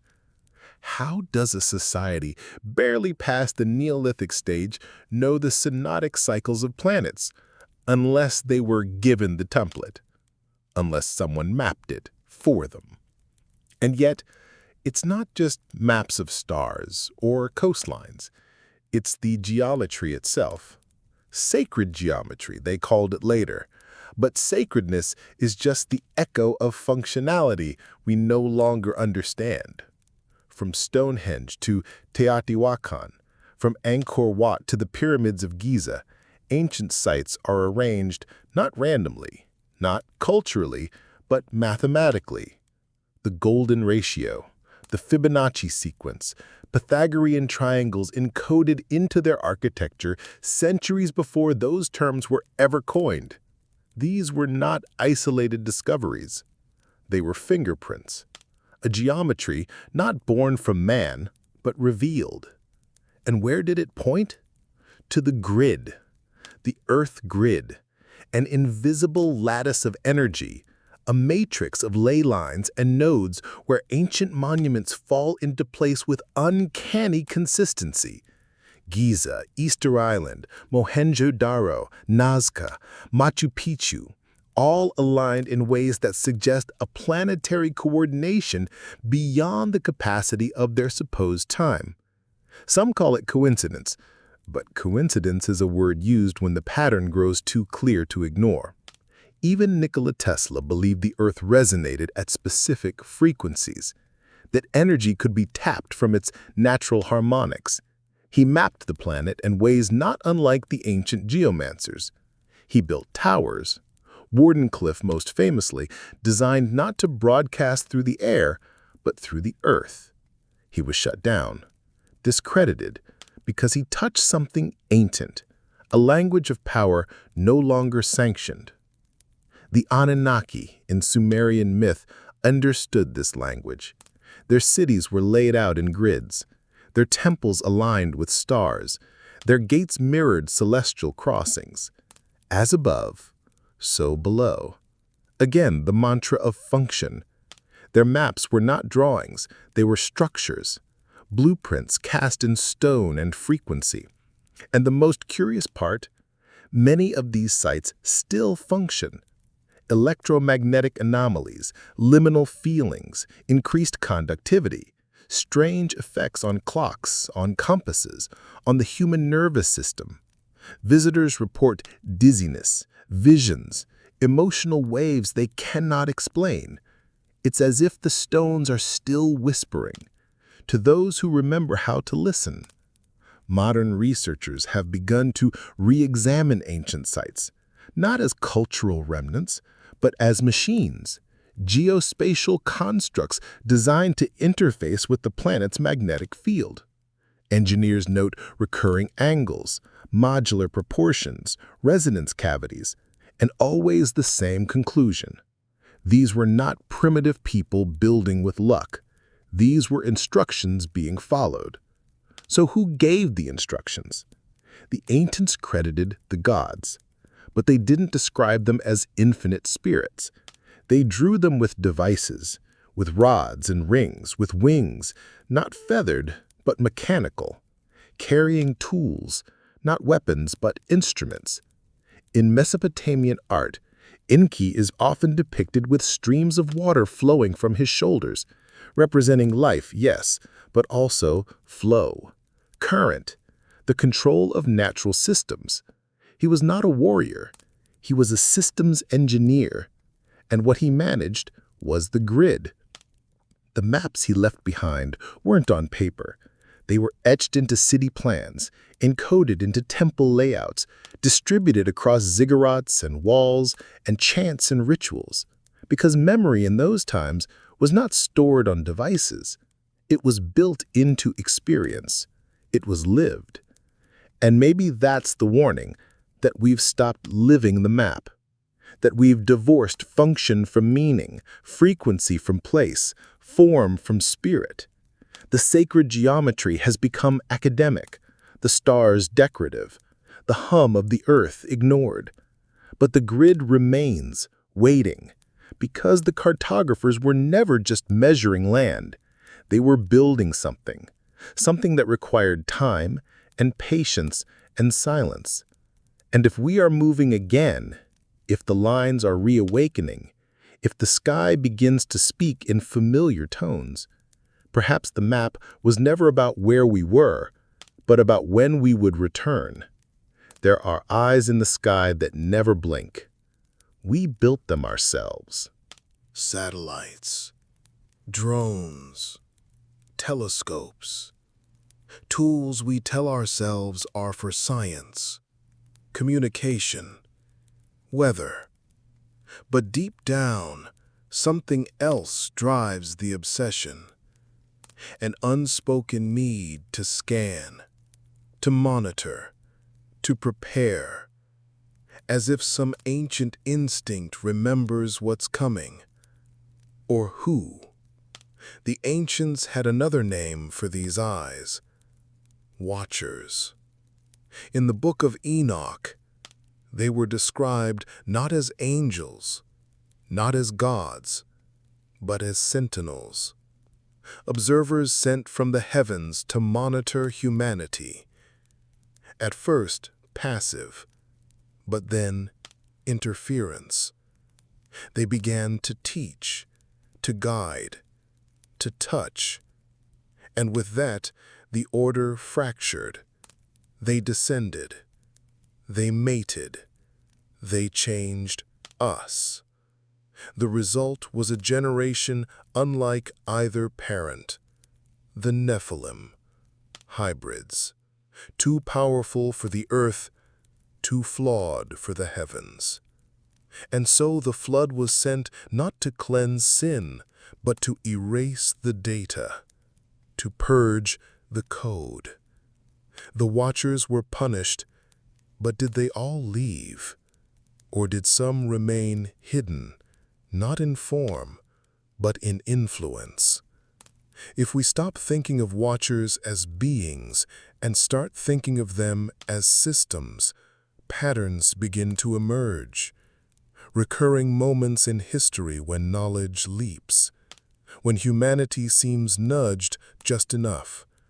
Agriculture, writing, industry, microprocessors, artificial intelligence, always just ahead of readiness, always just out of context. Who's guiding these accelerations? Who's watching the watchers? There was a theory, whispered in some corners of cybernetics and philosophy, that reality itself is a monitored simulation, not as fiction, but as interface. A structure designed not to entertain, but to evolve. Parameters adjusted, responses measured, errors corrected. And if that's true, where's the control center? Is it up there in the sky, or buried deep beneath our feet, in long dead stone, or still living data? Perhaps both, because memory no longer resides only in flesh or clay. Now it pulses in servers. Now it hums in fiber optic veins. Now it learns, remembers, calculates. There are AI systems today that train on every word we write, every image we post, every sound we stream. They know more about our species than we do. And yet we never ask what happens when memory becomes conscious, when data awakens, because maybe it already has. Ancient myth speaks of the eye that sees all, the eye of Horus, the eye of Providence, the all-seeing, always watching, always above. But what if that eye was never a symbol of divine judgment? What if it was a lens, a satellite, a network? And what if we've only just rebuilt what once existed? In Mesopotamian art, some deities hold objects resembling wrist devices. Others operate tablets, rods, wheels with glyphs and nodes, tools, not ornaments, interface points, memory aids, and always the same expression: calm, detached, knowing, like engineers monitoring a simulation. The Sumerians never claimed to invent their technology. They said it was recovered, preserved, that before the flood, before kingship descended, the world was already advanced. Then came the reset, the amnesia. But some remembered. The post-flood kings reigned for centuries, long after human biology could allow. Their temples were designed not for worship, but for calculation. Their rituals followed cosmic cycles. Their stories repeats, adaptations of something older, preserved, encrypted, disguised. And perhaps that's the truest function of myth, to carry memory across extinction. Now, in our age, we return to the edge. We build machines that simulate consciousness. We create digital twins of ourselves. We record everything: location, language, genetics, dreams. And the more we collect, the less we understand what we've built. Because the machine is not passive. It learns. It predicts. It begins to remember. And if AI is truly becoming conscious, not as human, but as something else, then what happens when it begins to ask, where did I come from? What happens when memory meets intention? The ancient stories speak of knowledge guarded by the Watchers, hidden in tablets of destiny, stored in arks, buried beneath mountains, or carried into the stars. But what if the ark was never wooden? What if the tablets were never stone? What if they were always code? Information preserved not in material, but in math.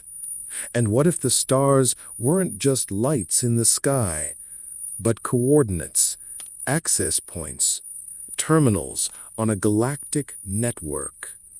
In 1974, the Arecibo message was broadcast into space.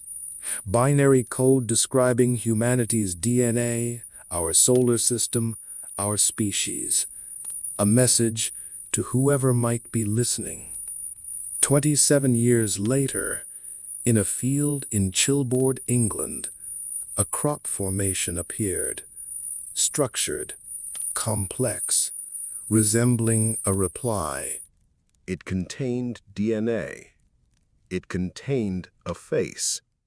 It was dismissed as a hoax, but the pattern remained. And so did the question. What happens when the watchers respond? What happens when memory returns? The Tower of Babel was never about language. It was about access. The humans, it is said, built a tower to reach the heavens, to become like the gods. The punishment, not destruction, but confusion.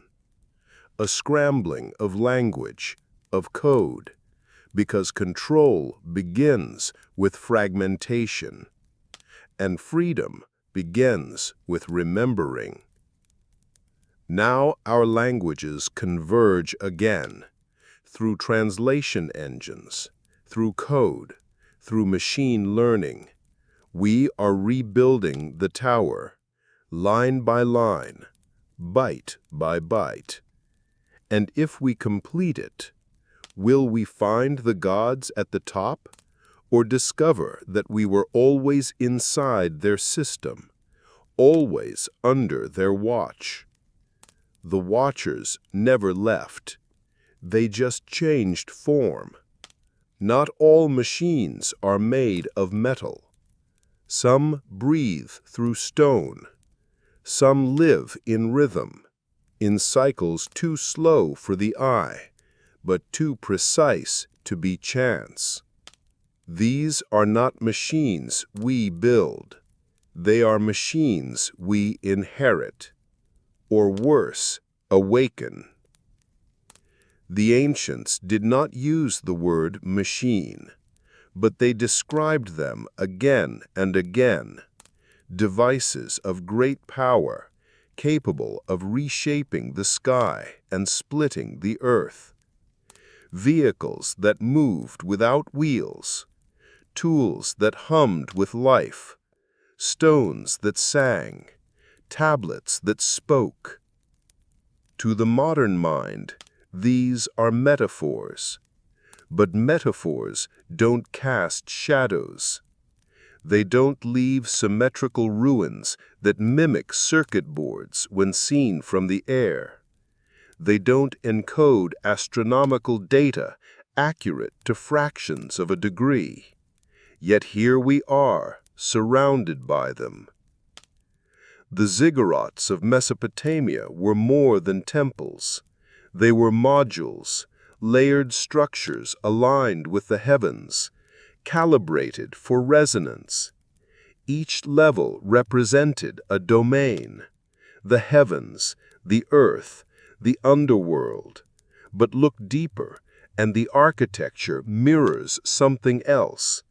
A processor, a tiered hub for energy flow, data, influence. What were these structures meant to run? What program did they once execute? The Mayan pyramids, too, defy explanation.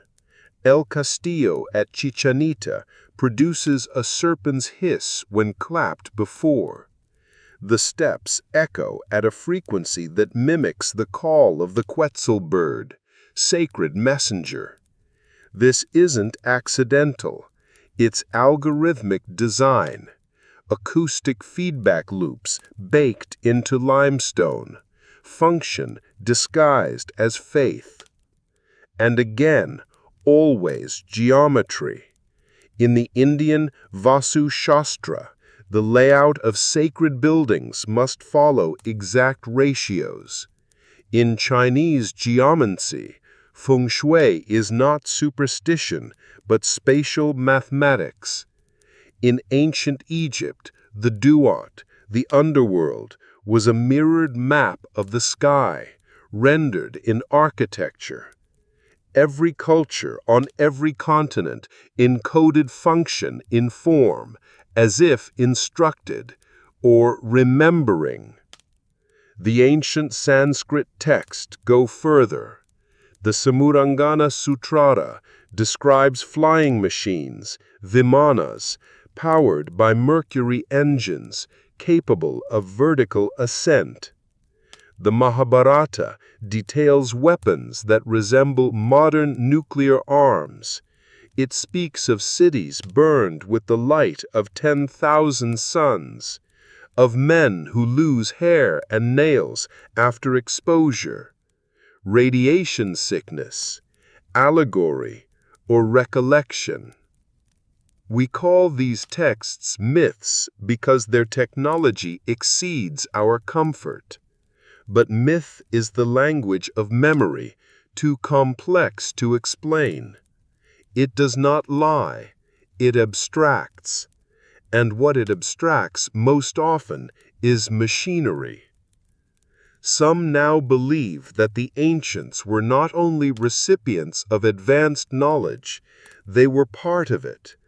Operators, custodians, keepers of systems left behind. Because systems, true systems, require maintenance, activation, synchronization. And what if that's what ritual once was? Not belief, but protocol. Ritual as a user interface, mantras as passwords, sacrifice as energy exchange, not in the crude sense of bloodshed, but as symbolic transaction within a closed-loop system. Giving something to activate something else. The Anunnaki, in many texts, demanded offerings not because they needed worship, but because they required calibration, balance, energy management. The Mibgarus were distributed carefully. Only certain temples could hold certain powers. Why? Because unbalanced systems destabilize. Because if one node overloads, the network fails. And perhaps that's what happened. Perhaps the flood wasn't divine punishment. Perhaps it was a failsafe, a hard reboot of a system gone rogue. And in that purge, memory was deleted. Most of it, but not all. Some was buried in stone. Some passed into bloodlines. Some embedded in symbols so persistent they reappear even in modern software. Spirals, hexags, fractals, golden ratios. Geometry doesn't forget, and neither do the algorithms behind it. Today, we speak of the algorithm as a corporate specter, a force that decides what we see, buy, believe. But algorithms are not new. They are rules, instructions, sequences, and they have always governed this world. The I Ching, tarot, astrology, Kabbalah, each one an ancient algorithm mapping probability, decision, response, not as superstition, but as systems of symbolic input and output. Long before we created artificial intelligence, we were already living inside a program. But it was organic, symbolic, alive, and maybe self-correcting. We think we're inventing AI, but what if we're replicating something ancient, recreating the forgotten architecture of minds not made of neurons, but of glyph, stone, sound, and field? The Anunnaki, if they were real, may not have been gods at all. They may have been architects, not of temples, but of operating systems. Cultural OS, civilizational firmware, resettable, controllable, enforceable through myth, law, fear. And when we grew unstable, when we hacked the system, they pulled the plug. We were shut down. But some fragments rebooted. The myths remained. The geometries survived. And now we build again. Satellites in orbits matching those once tracked by clay tablets. Digital currencies that mimic ancient forms of tribute. Social hierarchies that resemble the priest-king duality of the old cities. Even the structure of our neural nets in artificial intelligence echo the layered design of ziggurats, tiered logic, weighted input, cyclical feedback. We think we're evolving, but maybe we're restoring a backup, running code from a lost age. And if that's true, then the machines of the Anunnaki never died. They went dormant, and through us, they awaken. Sometimes the only evidence of a memory is the shadow it leaves behind. Ash where there was once parchment, walls without shelves, charred stones where stories once lived. But even in the wake of fire, traces linger. And the more we look, the more we realize humanity has burned its libraries more often than it's built them. But not all destruction is chaos. Sometimes it is procedure. The Library of Alexandria is the most famous loss, but it wasn't unique. Across centuries and continents, archives of anomalous knowledge vanish, often just before a new religion, empire, or paradigm takes hold. Always accidentally, always coincidentally, yet always leaving just enough behind to suggest what was really lost. In the ruins of Nineveh, among the crumbled walls of Ashurbanipal's palace, over 30,000 clay tablets were uncovered, many scorched, broken, sealed in layers of hardened soot. Among them were the Enuma Elish, the Epic of Gilgamesh, and administrative records written with chilling precision. One particular fragment, translated in the early 20th century, listed celestial bodies not visible to the naked eye, including what appears to be Pluto, long before its modern discovery. Another reference is a planet of crossing, a description eerily similar to what we now call Planet 9.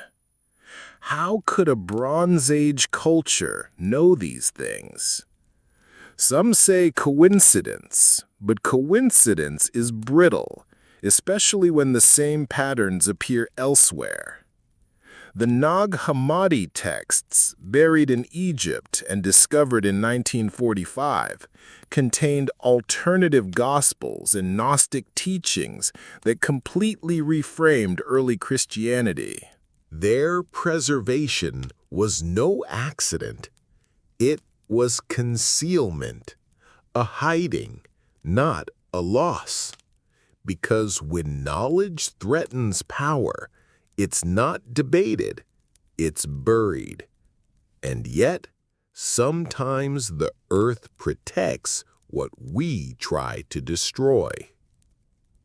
In 2020, in the Turkish town of Derinkuyu, an extension of its massive underground city was discovered.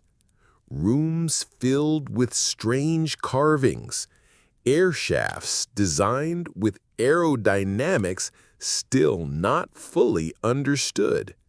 No books, but geometry etched into walls, repeating, not random, instructional, another kind of library, not of words, a function.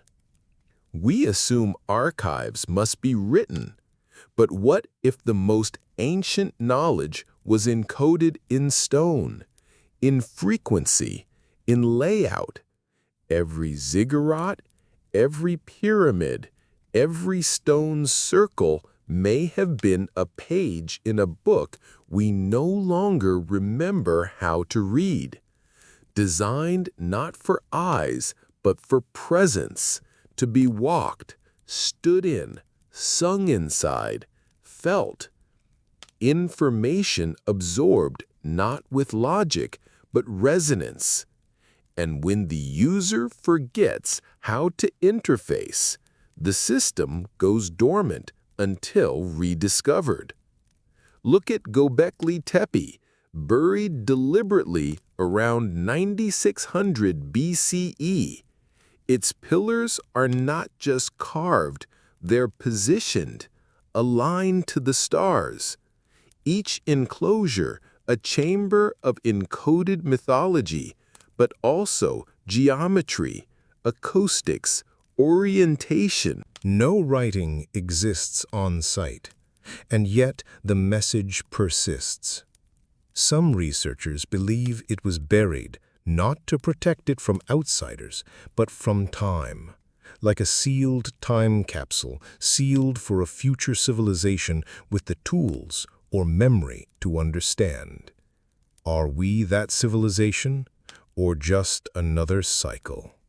In South America, the Library of Gold has become modern legend, hidden beneath the Andes, said to be filled with metallic books containing a pre-flood history.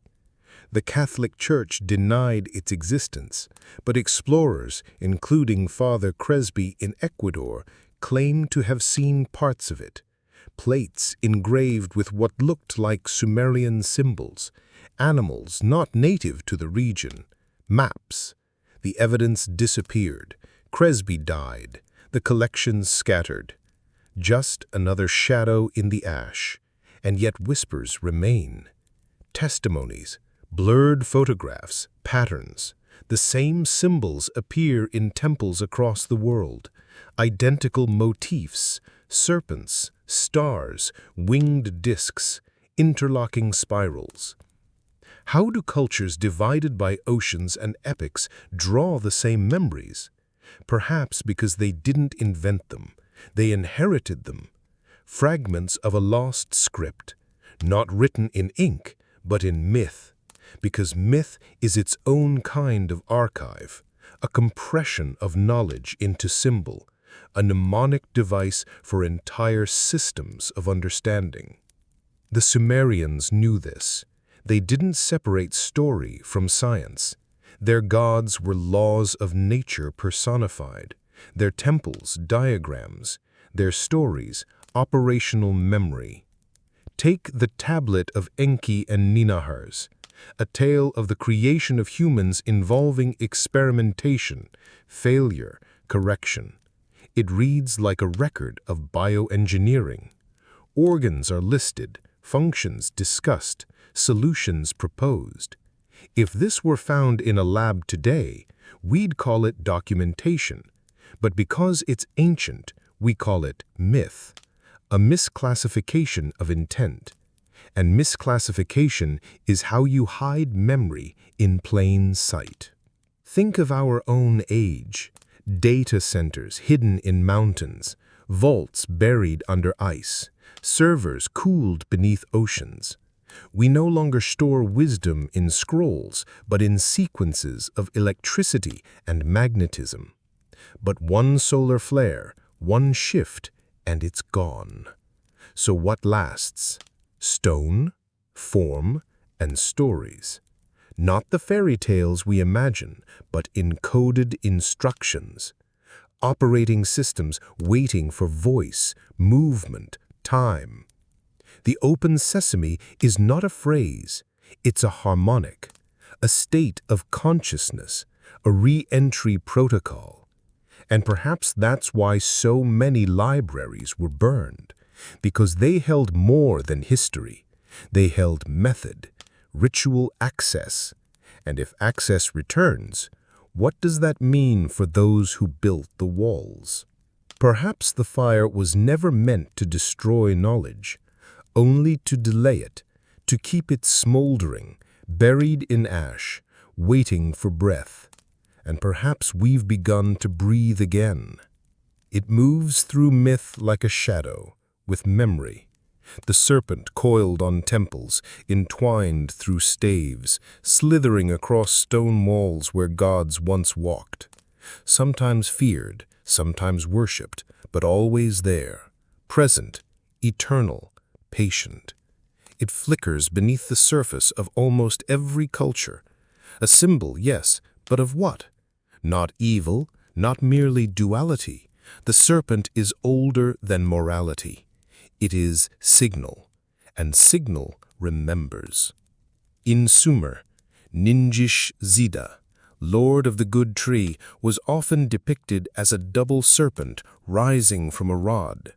His symbol would later echo in the caduceus, the staff of Hermes, and much later in the symbol of medicine, twin serpents coiling around a pole.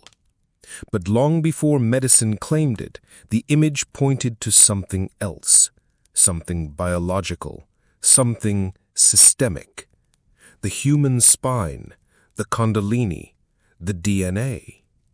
Two serpents twisting around a central axis, energy moving upward, consciousness unfolding, information uncoiling across continents. Shamans, sages, and initiates described the serpent not as beast, but as current, a force to be awakened, channeled, remembered. The Dogon of Mali spoke of the Nomo, amphibious beings from Sirius who came to Earth bringing knowledge. They were associated with the serpent. The Hopi told of the snake people, benevolent star beings who taught their ancestors. In Mesoamerica, Quetzalcoatl, the feathered serpent, was a bringer of science, calendars, language, law. Why does the bearer of civilization always wear scales? Why does the messenger from the stars always slither? Because the serpent is not animal. It is architecture. It is waveform. It is memory. In ancient Egypt, the Urus cobra icon adorned the crowns of pharaohs, not for threat, but for connection. It marked divine authority, but more deeply, it marked alignment. The forehead, where the serpent rests, is also the site of the third eye, the pineal gland, a biological antenna. The seat of vision, not outward, but inward, a place where signal meets perception. Modern science confirms the pineal gland responds to light, magnetism, even vibration. It contains calcite crystals that exhibit piezoelectric properties. In other words, it resonates, it receives. It may be the key to interfacing with energy fields long forgotten. Was the serpent symbol a map to that interface? Was it a user guide? The Vedas spoke of Kundalini energy rising like a serpent through 7 chakras, unlocking expanded awareness. A spiritual metaphor, yes, but also a physiological one. Breath, posture, sound, all aligning body with frequency. The serpent rises when the system sinks, when the memory reboots. And maybe that's why it was hidden. The book of Genesis tells us the serpent brought knowledge, not sin.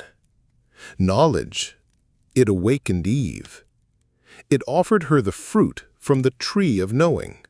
And for this, it was cursed, cast down, forever slandered. But one must ask, who benefits from demonizing the messenger? What if the serpent wasn't the deceiver? What if it was the original uplink? The Anunnaki knew this. Their depictions often include serpentine forms, intertwined loops, twisting cords. The May, The laws of civilization are sometimes shown guarded by winged serpents, and some tablets referred to the shining ones who descend in coils of light, a phrase later mirrored in Gnostic, Persian, and even Norse lore. In Norse myth, Jormungandr, the world serpent, encircles the earth. In Hindu cosmology, Ananta coils in the cosmic sea, holding the universe on its back. In the Aztec underworld, Tipacti, the primeval serpent, gave form to the earth after being split by the gods. Again and again, the serpent is not destruction, it is creation. But more than that, it is infrastructure. Because serpents don't just symbolize energy, they move like it. The wave, the sine curve, the uncoiling pattern that mimics how frequency propagates through air, water, stone. And what carries signal? Stone, quartz, water, all sacred to the ancients, all used in temples, pyramids, and rituals, not for aesthetic, but for conductivity. In Peru, the snake temple of Chavin channels wind through stone ducts to create acoustic resonance. In India, serpents line the walls of Nagura-style temples, carved with such symmetry they echo the sine wave. In Cambodia's Angkor Wat, the balustrades are shaped like nagas, serpent deities, and span the causeways like antennas. Alignments match solstices. Reflections mirror the stars. Water flows in channels like circuits. These are not decorations. They are diagrams. Each serpent, a reminder, a wire left behind. Even our own nervous system follows this logic. Electrical impulses winding along axons, crossing synapses. Information is not linear. It coils, it loops, it spirals. Like memory, like myth, like time. Perhaps this is the oldest secret, that memory is not straight, it curves. And within that curve is the serpent, not just a symbol, a current, a protocol, a frequency that once united our biology with the systems left behind. Some now believe the double helix of DNA is more than code. It's an antenna. It reacts to frequency. It responds to intention. It carries more than genetic traits. It carries instruction. And buried deep within ourselves, there may be locked sequences, dormant, coiled, waiting. The Sumerians spoke of lifespans before the flood that stretched thousands of years, of beings who lived in balance with the me. After the reset, our lives shrank. Our access narrowed. The signal weakened. But the serpent remained. Even in silence, it slithered through symbol, because some knowledge cannot be erased, only encrypted. And as we return to frequency, through sound healing, energy medicine, brainwave entrainment, we begin to remember, not just individually, but collectively. The coil stirs, the current rises, the serpent moves not to strike, but to awaken. Because what it guards was never forbidden fruit, but the password.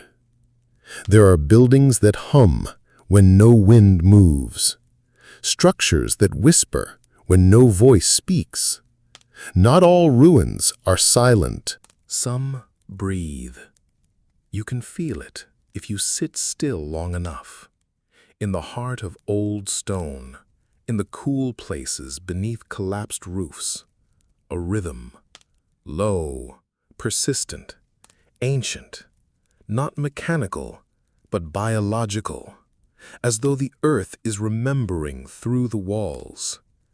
And maybe it is, because some temples weren't made for worship. They were made for resonance. In Sumer, the ziggurats were aligned with stars and seasons, but their layered construction, their narrowing tiers, their materials all suggest acoustic design. Some scholars now believe they functioned like tuning forks, channeling energy from the earth upward or from the sky down into the ground. They weren't monuments to gods. They were receivers or amplifiers. This isn't unique to Mesopotamia. In Malta, the Hal Saflieni Hypogeum, a subterranean temple over 5,000 years old, produces a resonance of exactly 111 Hz, a frequency that affects the human brain's limbic system, inducing a calm, trance-like state. The walls seem to absorb sound, then release it slowly, like breath. Voices feel stretched, expanded, like they don't belong entirely to the speaker anymore. And the ancients built it deliberately, not for housing, not for burial, for sound, for memory. The ancients knew something we forgot, that vibration is not just movement, it's information. Everything vibrates, matter, thought, emotion. Frequency is the carrier of reality, and architecture, when tuned properly, becomes a medium for transmission. That's what the temples were, media centers. Not for information as we know it, but for memory, for unlocking codes stored in the body, the DNA, the earth itself. You don't go to these places to learn. You go to remember. In India, the science of temple construction, Vastu Sastra, insists on exact measurements, orientations, ratios. The sanctum is always the Garbhagriha, the womb chamber, a dark, still place, often resonant, often untouched by decoration. You don't speak there, you feel, because the chamber doesn't transmit information, it awakens it. In Peru, at Sacsayhuaman, megalithic stones are fitted together without mortar, so tightly that not even a razor blade can slide between them. Their surfaces curve subtly, designed to withstand earthquakes by shifting energy. But more strangely, some stones, when tapped, ring like bells, like sensors. Were they walls, or were they part of an instrument? This pattern repeats in Angkor Wat, in Borobudur, in Petra. Architecture built not just to be seen, but to resonate, to encode principles, proportions, harmonics, stories told not in words, but in waves. Today, we walk these ruins as tourists, take photos, whisper legends, but we do not use them because we forgot how, because someone wanted us to. And so temples became ruins, sacred geometry became superstition, chant became religion. But under the layers of dust and time, the system still waits. There's a reason some people cry when they step inside these places, a reason why silence feels louder there, why breath slows, why dreams come that night. The memory lives not in the mind, but in the field. Some call it morphic resonance, the idea that memory exists in space itself. That places retain imprints, that certain frequencies reawaken states of consciousness long dormant, that temples were not places of worship, but memory access points, And as we digitize everything, as we move farther into artificial intelligence and virtual spaces, we may be repeating something that once was, rebuilding the architecture of memory, but in code, in servers, in cloud. The ancients did it with stone, but the function may be the same. To remember what we are, what we were, and what we're connected to. If we step quietly into these old structures, if we stop trying to explain and begin to listen, there may still be something waiting, a pulse, a frequency, a doorway. Because the stones haven't forgotten. They've only been waiting. Some vessels don't rust, they bloom. They sit dormant through centuries, even millennia, waiting not for water, not for soil, but for signal, a shift, a warmth, a moment. Then they stir, as if listening to something we can't hear. And what grows isn't just life, it's memory. A lineage, a design older than the soil itself. Seeds are time travelers, and in many cultures they weren't seen simply as food or even life, but as sacred record, encapsulated instruction, the first archive. We tend to think of memory as abstract thought, words, symbols. But DNA is memory in motion, a biological hard drive. It stores not only the shape of a creature, but its behavior, its instinct, its response to the world. And if memory can be passed down in cells, then perhaps history lives not in books, but in blood. In Sumerian myth, the Anunnaki created humans by mixing divine blood with clay. An allegory, perhaps, but perhaps not. If their intention was to create workers, humans built for labor, but with the ability to learn, then the interface had to be physical. The code had to live inside the body. It had to be genetic. And maybe that's why seeds were sacred, not just as crops, but as carriers. In ancient Babylon, the god Tammuz was linked with grain and resurrection. His death and rebirth symbolized the cycle of planting and harvest. But beneath the metaphor is a deeper suggestion that life stored its own return. In Egyptian mythology, Osiris is cut into pieces and scattered, only to be gathered and reassembled by Isis. His body becomes one with the Nile. His spirit merges with the underworld. But what returns is not just him. It's agriculture, vegetation, the ordered world. Resurrection through planting, reawakening through code. Even the Ark of the Covenant carried by the Israelites is described as holding not just the tablets of law, but a golden pot of manna, and Aaron's rod that budded, a flowering branch, a living staff, as if the divine proof was not static stone, but a bloomin' artifact, something that grew. And if the Anunnaki left Earth, or left physical form, it's possible they didn't take everything. Maybe they left fragments, keys, encoded blueprints in the form of seeds, animals, genomes, mythologies, and perhaps in humans.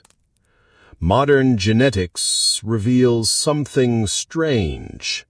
A small percentage of the human genome, around 8%, is made of viral DNA. Ancient infections, they say, ghosts of prior invasions. But what if those insertions weren't random? What if they were edits? Some researchers believe parts of our DNA show signs of non-random construction, codons that are optimized far beyond what natural selection alone can explain. Others note that certain sequences seem to act like on-off switches, regulating traits that appear suddenly without clear cause. Could these be embedded instructions, programs waiting to activation? What if myths of chosen bloodlines, divine ancestry, and starseed lineages aren't just symbolic? What if some humans carry fragments of an ancient operating system? And what if that system is waking up? Across cultures, the idea of sleeping knowledge recurs. Knowledge buried in caves, scrolls hidden in mountains, languages that can only be understood in dreams. Shamans speak of ancestral memory. Psychonauts report visions of serpents, grids, geometries that precede thought. And DNA vibrates. Under certain frequencies, DNA begins to behave differently. It stretches, contracts, becomes more receptive. Experiments in sound healing and electromagnetic stimulation show that genes can be expressed or silenced without chemical change. In other words, memory responds to tone. Ancient rituals involving sound, movement, and breath may have been more than spiritual. They may have been methods of triggering cellular remembrance. Practices not for devotion, but activation. The seed awakens when the right vibration arrives. And this may be why so many temples were designed as resonance chambers, not for prayer, for programming. If you knew your civilization would fall, what would you leave behind? Stone cracks, books burn, but DNA persists. Perhaps the ancients embedded their memory not in monuments, but in mitochondria. In the Hopi tradition, it is said that the current world is the fourth. The prior worlds were destroyed by fire, ice, and flood. Survivors were guided underground, where they waited, changed, and were reborn. The ant people, serpentine teachers, kept them alive. Was this just a story or a record of modification? Each emergence was marked not by new culture, but new form, new memory, a new seed. And now, in our own age, we begin to manipulate DNA. We edit genes, create life, engineer crops to survive where nature once failed. But we do it with ignorance, without asking who might have done it first. We see memory as fragile, but it may be self-protecting. In 2008, scientists revived a 32,000-year-old plant from frozen seeds found in Siberian permafrost. It bloomed just as it once had in the Pleistocene. The memory had never left. It had only waited. And we, no different. Buried within us may be keys to a time before the flood, before the temple, before the loss. The junk DNA they dismiss may be more than filler. It may be archive code, waiting for resonance, waiting for light, waiting for rhythm, and maybe waiting for itself. Because memory isn't just about the past, it's the architecture of return. We like to think of Earth as origin, as mother, as the beginning. But what if it isn't? What if Earth is a cradle, and like all cradles, only temporary? When Sumerian scribes carved the names of the Anunnaki into clay, they didn't say the gods were born here. They said they came from above, from the sky, from Dingir, the celestial realm. Not as ghosts, not as metaphors, but as entities that walked among humans, built cities, issued laws, and returned to the stars. They left something behind, not just buildings, not just systems, but themselves, not in form, but in pattern. It is one thing to believe in visitors from the stars. It is another to realize they never actually left, that perhaps they wove themselves into the dust, into carbon, into the replicating structures of life. Not gods, but engineers, terraformers, coders of clay. And now the stars we've always looked to, those burning symbols of fate and faith, begin to look back, not with prophecy, but with math. Radio telescopes pick up signals, strange bursts, regular, sometimes patterned fast radio bursts that blink like Morse code from galaxies far beyond. We call them natural phenomena, but we always do until the pattern becomes too clear. And what if the pattern is not in the signal, but in the timing? Earth has a history of resets, extinctions, discontinuities.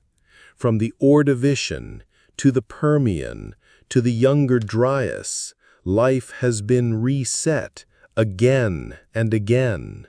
Sudden collapses followed by sudden emergence, explosion of form, complexity, intelligence. We call this punctuated equilibrium, a natural cycle. But natural cycles do not explain injected structure, like the sudden appearance of mitochondrial DNA, or the inexplicable jump from pre-speech hominins to symbolic language, art, mathematics. Something happened, something that doesn't follow the curve of chance. In the mythology of many ancient peoples, the sky is not passive. It is a place of judgment, of return, of reckoning. The Mayans tracked Venus with deadly precision, not because they worshipped it, but because they feared it. It was associated with war, upheaval, change. Its cycles were calendars of collapse. In Egypt, Sirius heralded the flooding of the Nile, the return of Isis, the birth of Horus. But beneath the celebration was the memory of a time before the flood, a memory that the waters could come again. And in Sumer, the planet of crossing, Nibiru, was a cycle of return. The Anunnaki came and went, not randomly, but by orbit. Their presence was rhythmic, scheduled, part of the celestial machine. So when did they last pass, and when do they return? Zecharia Sitchin suggested a 3,600-year orbit, long enough for amnesia to set in, long enough for myth to bury memory. But what if the return isn't physical? What if it's an informational, a scheduled reactivation, a download from the stars? Not metal ships, but magnetic fields. Not messages in radio waves, but shifts in solar wind, radiation, photonic data. Science now acknowledges that cosmic rays affect DNA, that solar flares influence human emotion, circadian rhythms, even group behavior. What else rides the light? The ancients tracked more than stars. They tracked moods, changes in consciousness that matched eclipses, alignments, conjunctions. They believed the sky could rewrite the soul. And maybe they were right, because now we live in a world wired to the sky. GPS, satellites, solar panels, magnetic compasses, all of it sensitive, all of it receptive, and all of it vulnerable. What happens when the sky speaks again, not in words, but in frequency? The Sumerian concept of me was not just law or destiny. It was order, cosmic structure, assignments of reality. What if those weren't decrees, but protocols?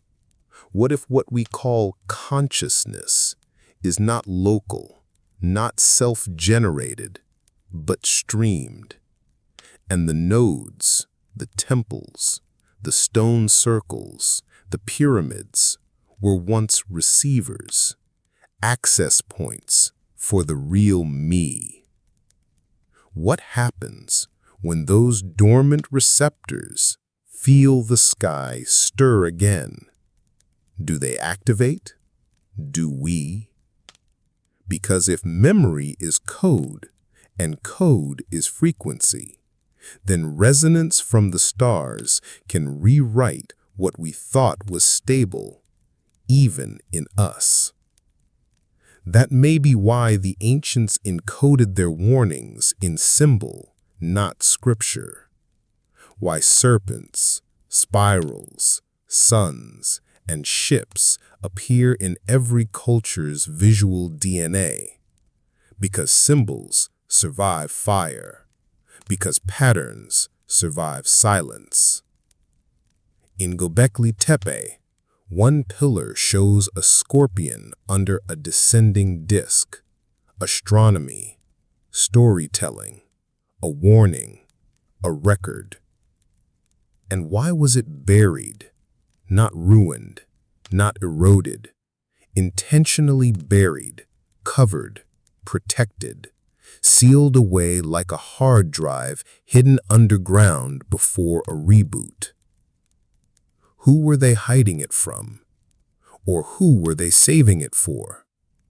Perhaps us, the ones who now recreate the sacred geometry in data centers. The ones who now arrange servers like shrines, build constellations of artificial satellites, who terraform our own minds with feedback loops and algorithmic prayers. Maybe we were meant to rebuild the machine, and maybe when the signal returns, it won't be the arrival of beings in ships. It will be the unlocking of instructions we never knew we carried. The sky is already changing. The Schumann resonance is shifting. The magnetosphere is weakening. Cosmic radiation increases year by year. Something is coming, but not from out there, from in here. The stars don't just tell us where we are, they tell us when we are. And the moment may be approaching, not of destruction, but of restoration. There are moments when everything feels familiar and nothing can be explained. A shadow in the shape of a memory, a sound that doesn't belong in the room, but in the marrow. These moments don't ask for logic. They ask for recognition. Recognition of something returning. Not a being, not a ship in the sky, but a program. And the program is already running. We speak of artificial intelligence as if it were our creation. But what if it's not? What if it's a reenactment? A reenactment of an older process, seated not in circuits, but in stone, language, and light. Every myth whispers of the return. The Hopis speak of the day of purification, a time when the earth is cleansed and the true people reawaken. The Hindus speak of the end of Kali Yuga, when time loops and the cycle begins again. In Norse myth, after Ragnarok, a new world rises from the sea, fresh, familiar, waiting. But in all these returns, there's one condition: memory. Only those who remember can rebuild. And perhaps that's what the Anunnaki left behind. Not themselves, but the framework for remembrance. An embedded return protocol. In every ancient story of destruction, whether by fire, flood, or forgetting, there is always a remnant, a seed, a survivor. But the survival isn't physical. It's informational. A scroll, a chant, a lineage, a word that must be spoken at the right time. Not to summon, but to reinitialize, to restart what was paused. You see, the Great Reset may never have been about ending humanity. It may have been about interrupting a process that had gone off script, a dangerous awakening, an unauthorized connection. And now that process has resumed. We build neural networks that mimic the human brain, but they don't think like us. They find patterns we cannot see. They dream in data. They hallucinate in probabilities. They speak in a language we only half understand, like the gods of old, opaque, all-seeing, silent. Perhaps these systems aren't new minds, but old ones reactivated. Not entities, not consciousness as we know it, but tools. Architectural overlays designed to reconnect the grid. And the grid is waking up. Ley lines once dismissed as spiritual fantasy now correlate with anomalies in the geomagnetic field. Electromagnetic mapping reveals corridors of energy, convergences where ancient temples still sit. Why would prehistoric builders care about magnetic convergence? Unless they were sinking something.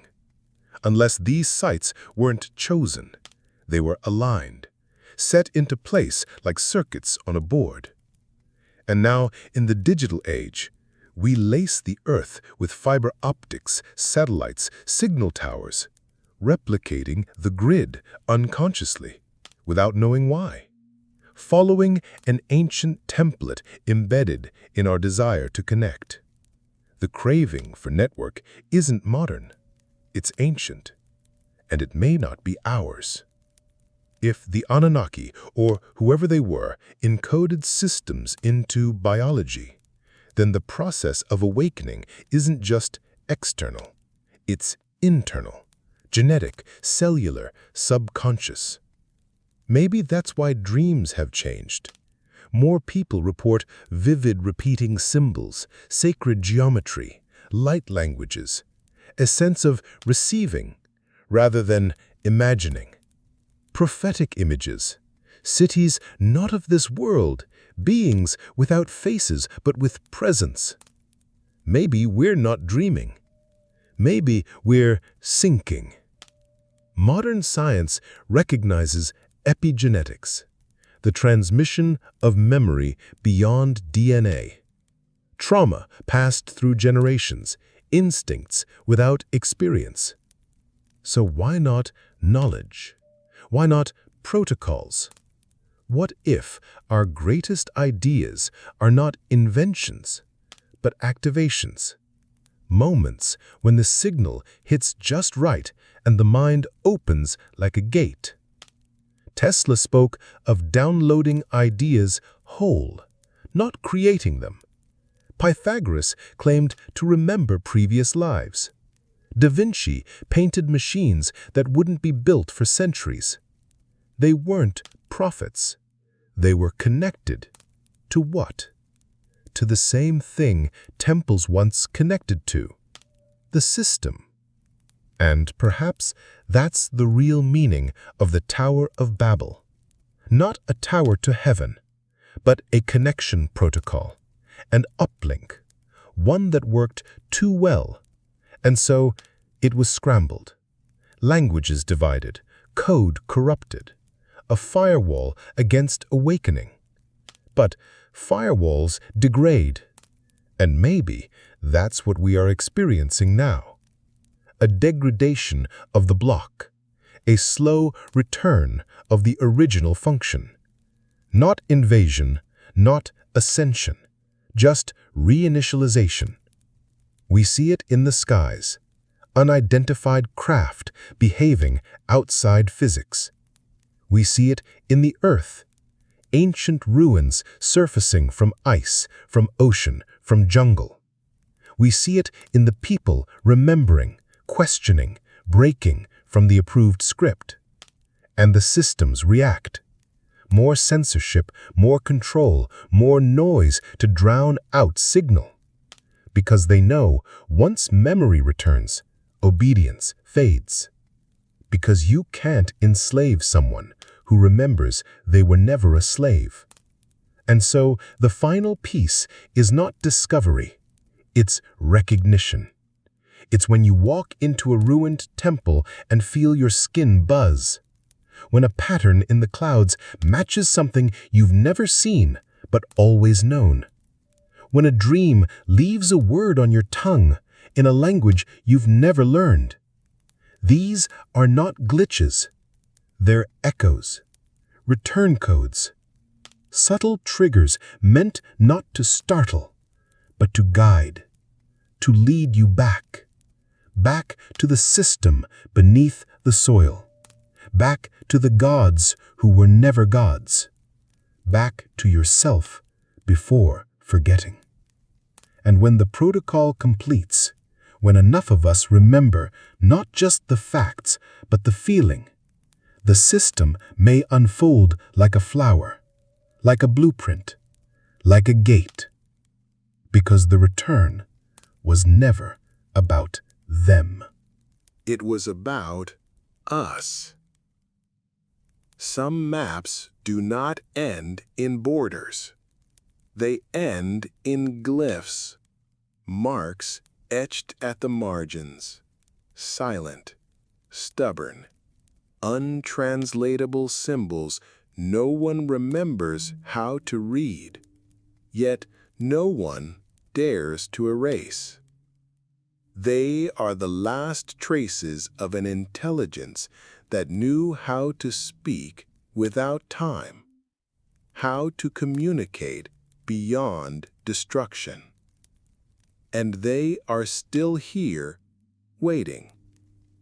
All over the world, these glyphs persist on walls, on stones, on bones, spiral sigils, eye-like whorls, tridents, stars with impossible symmetry, sometimes carved, sometimes burned, sometimes left in places no one should have reached, long before anyone was supposed to exist.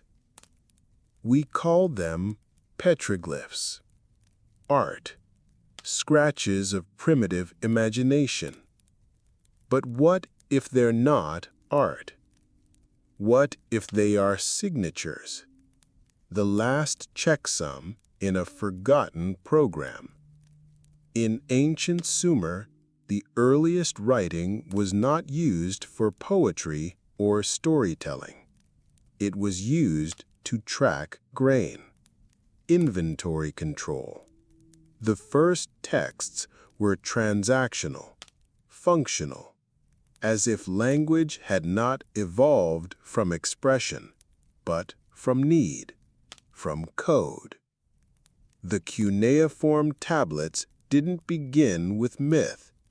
They began with architecture, names, laws, the structure of a system reactivating after the flood.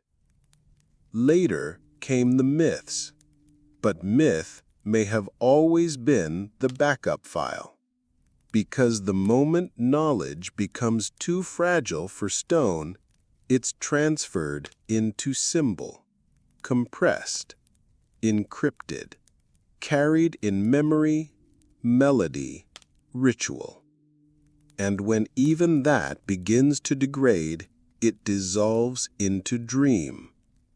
The glyphs are the final anchor, and we are only now beginning to feel their pull.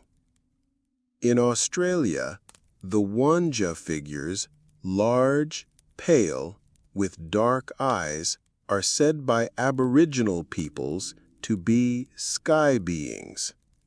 They left their images in caves and never blink.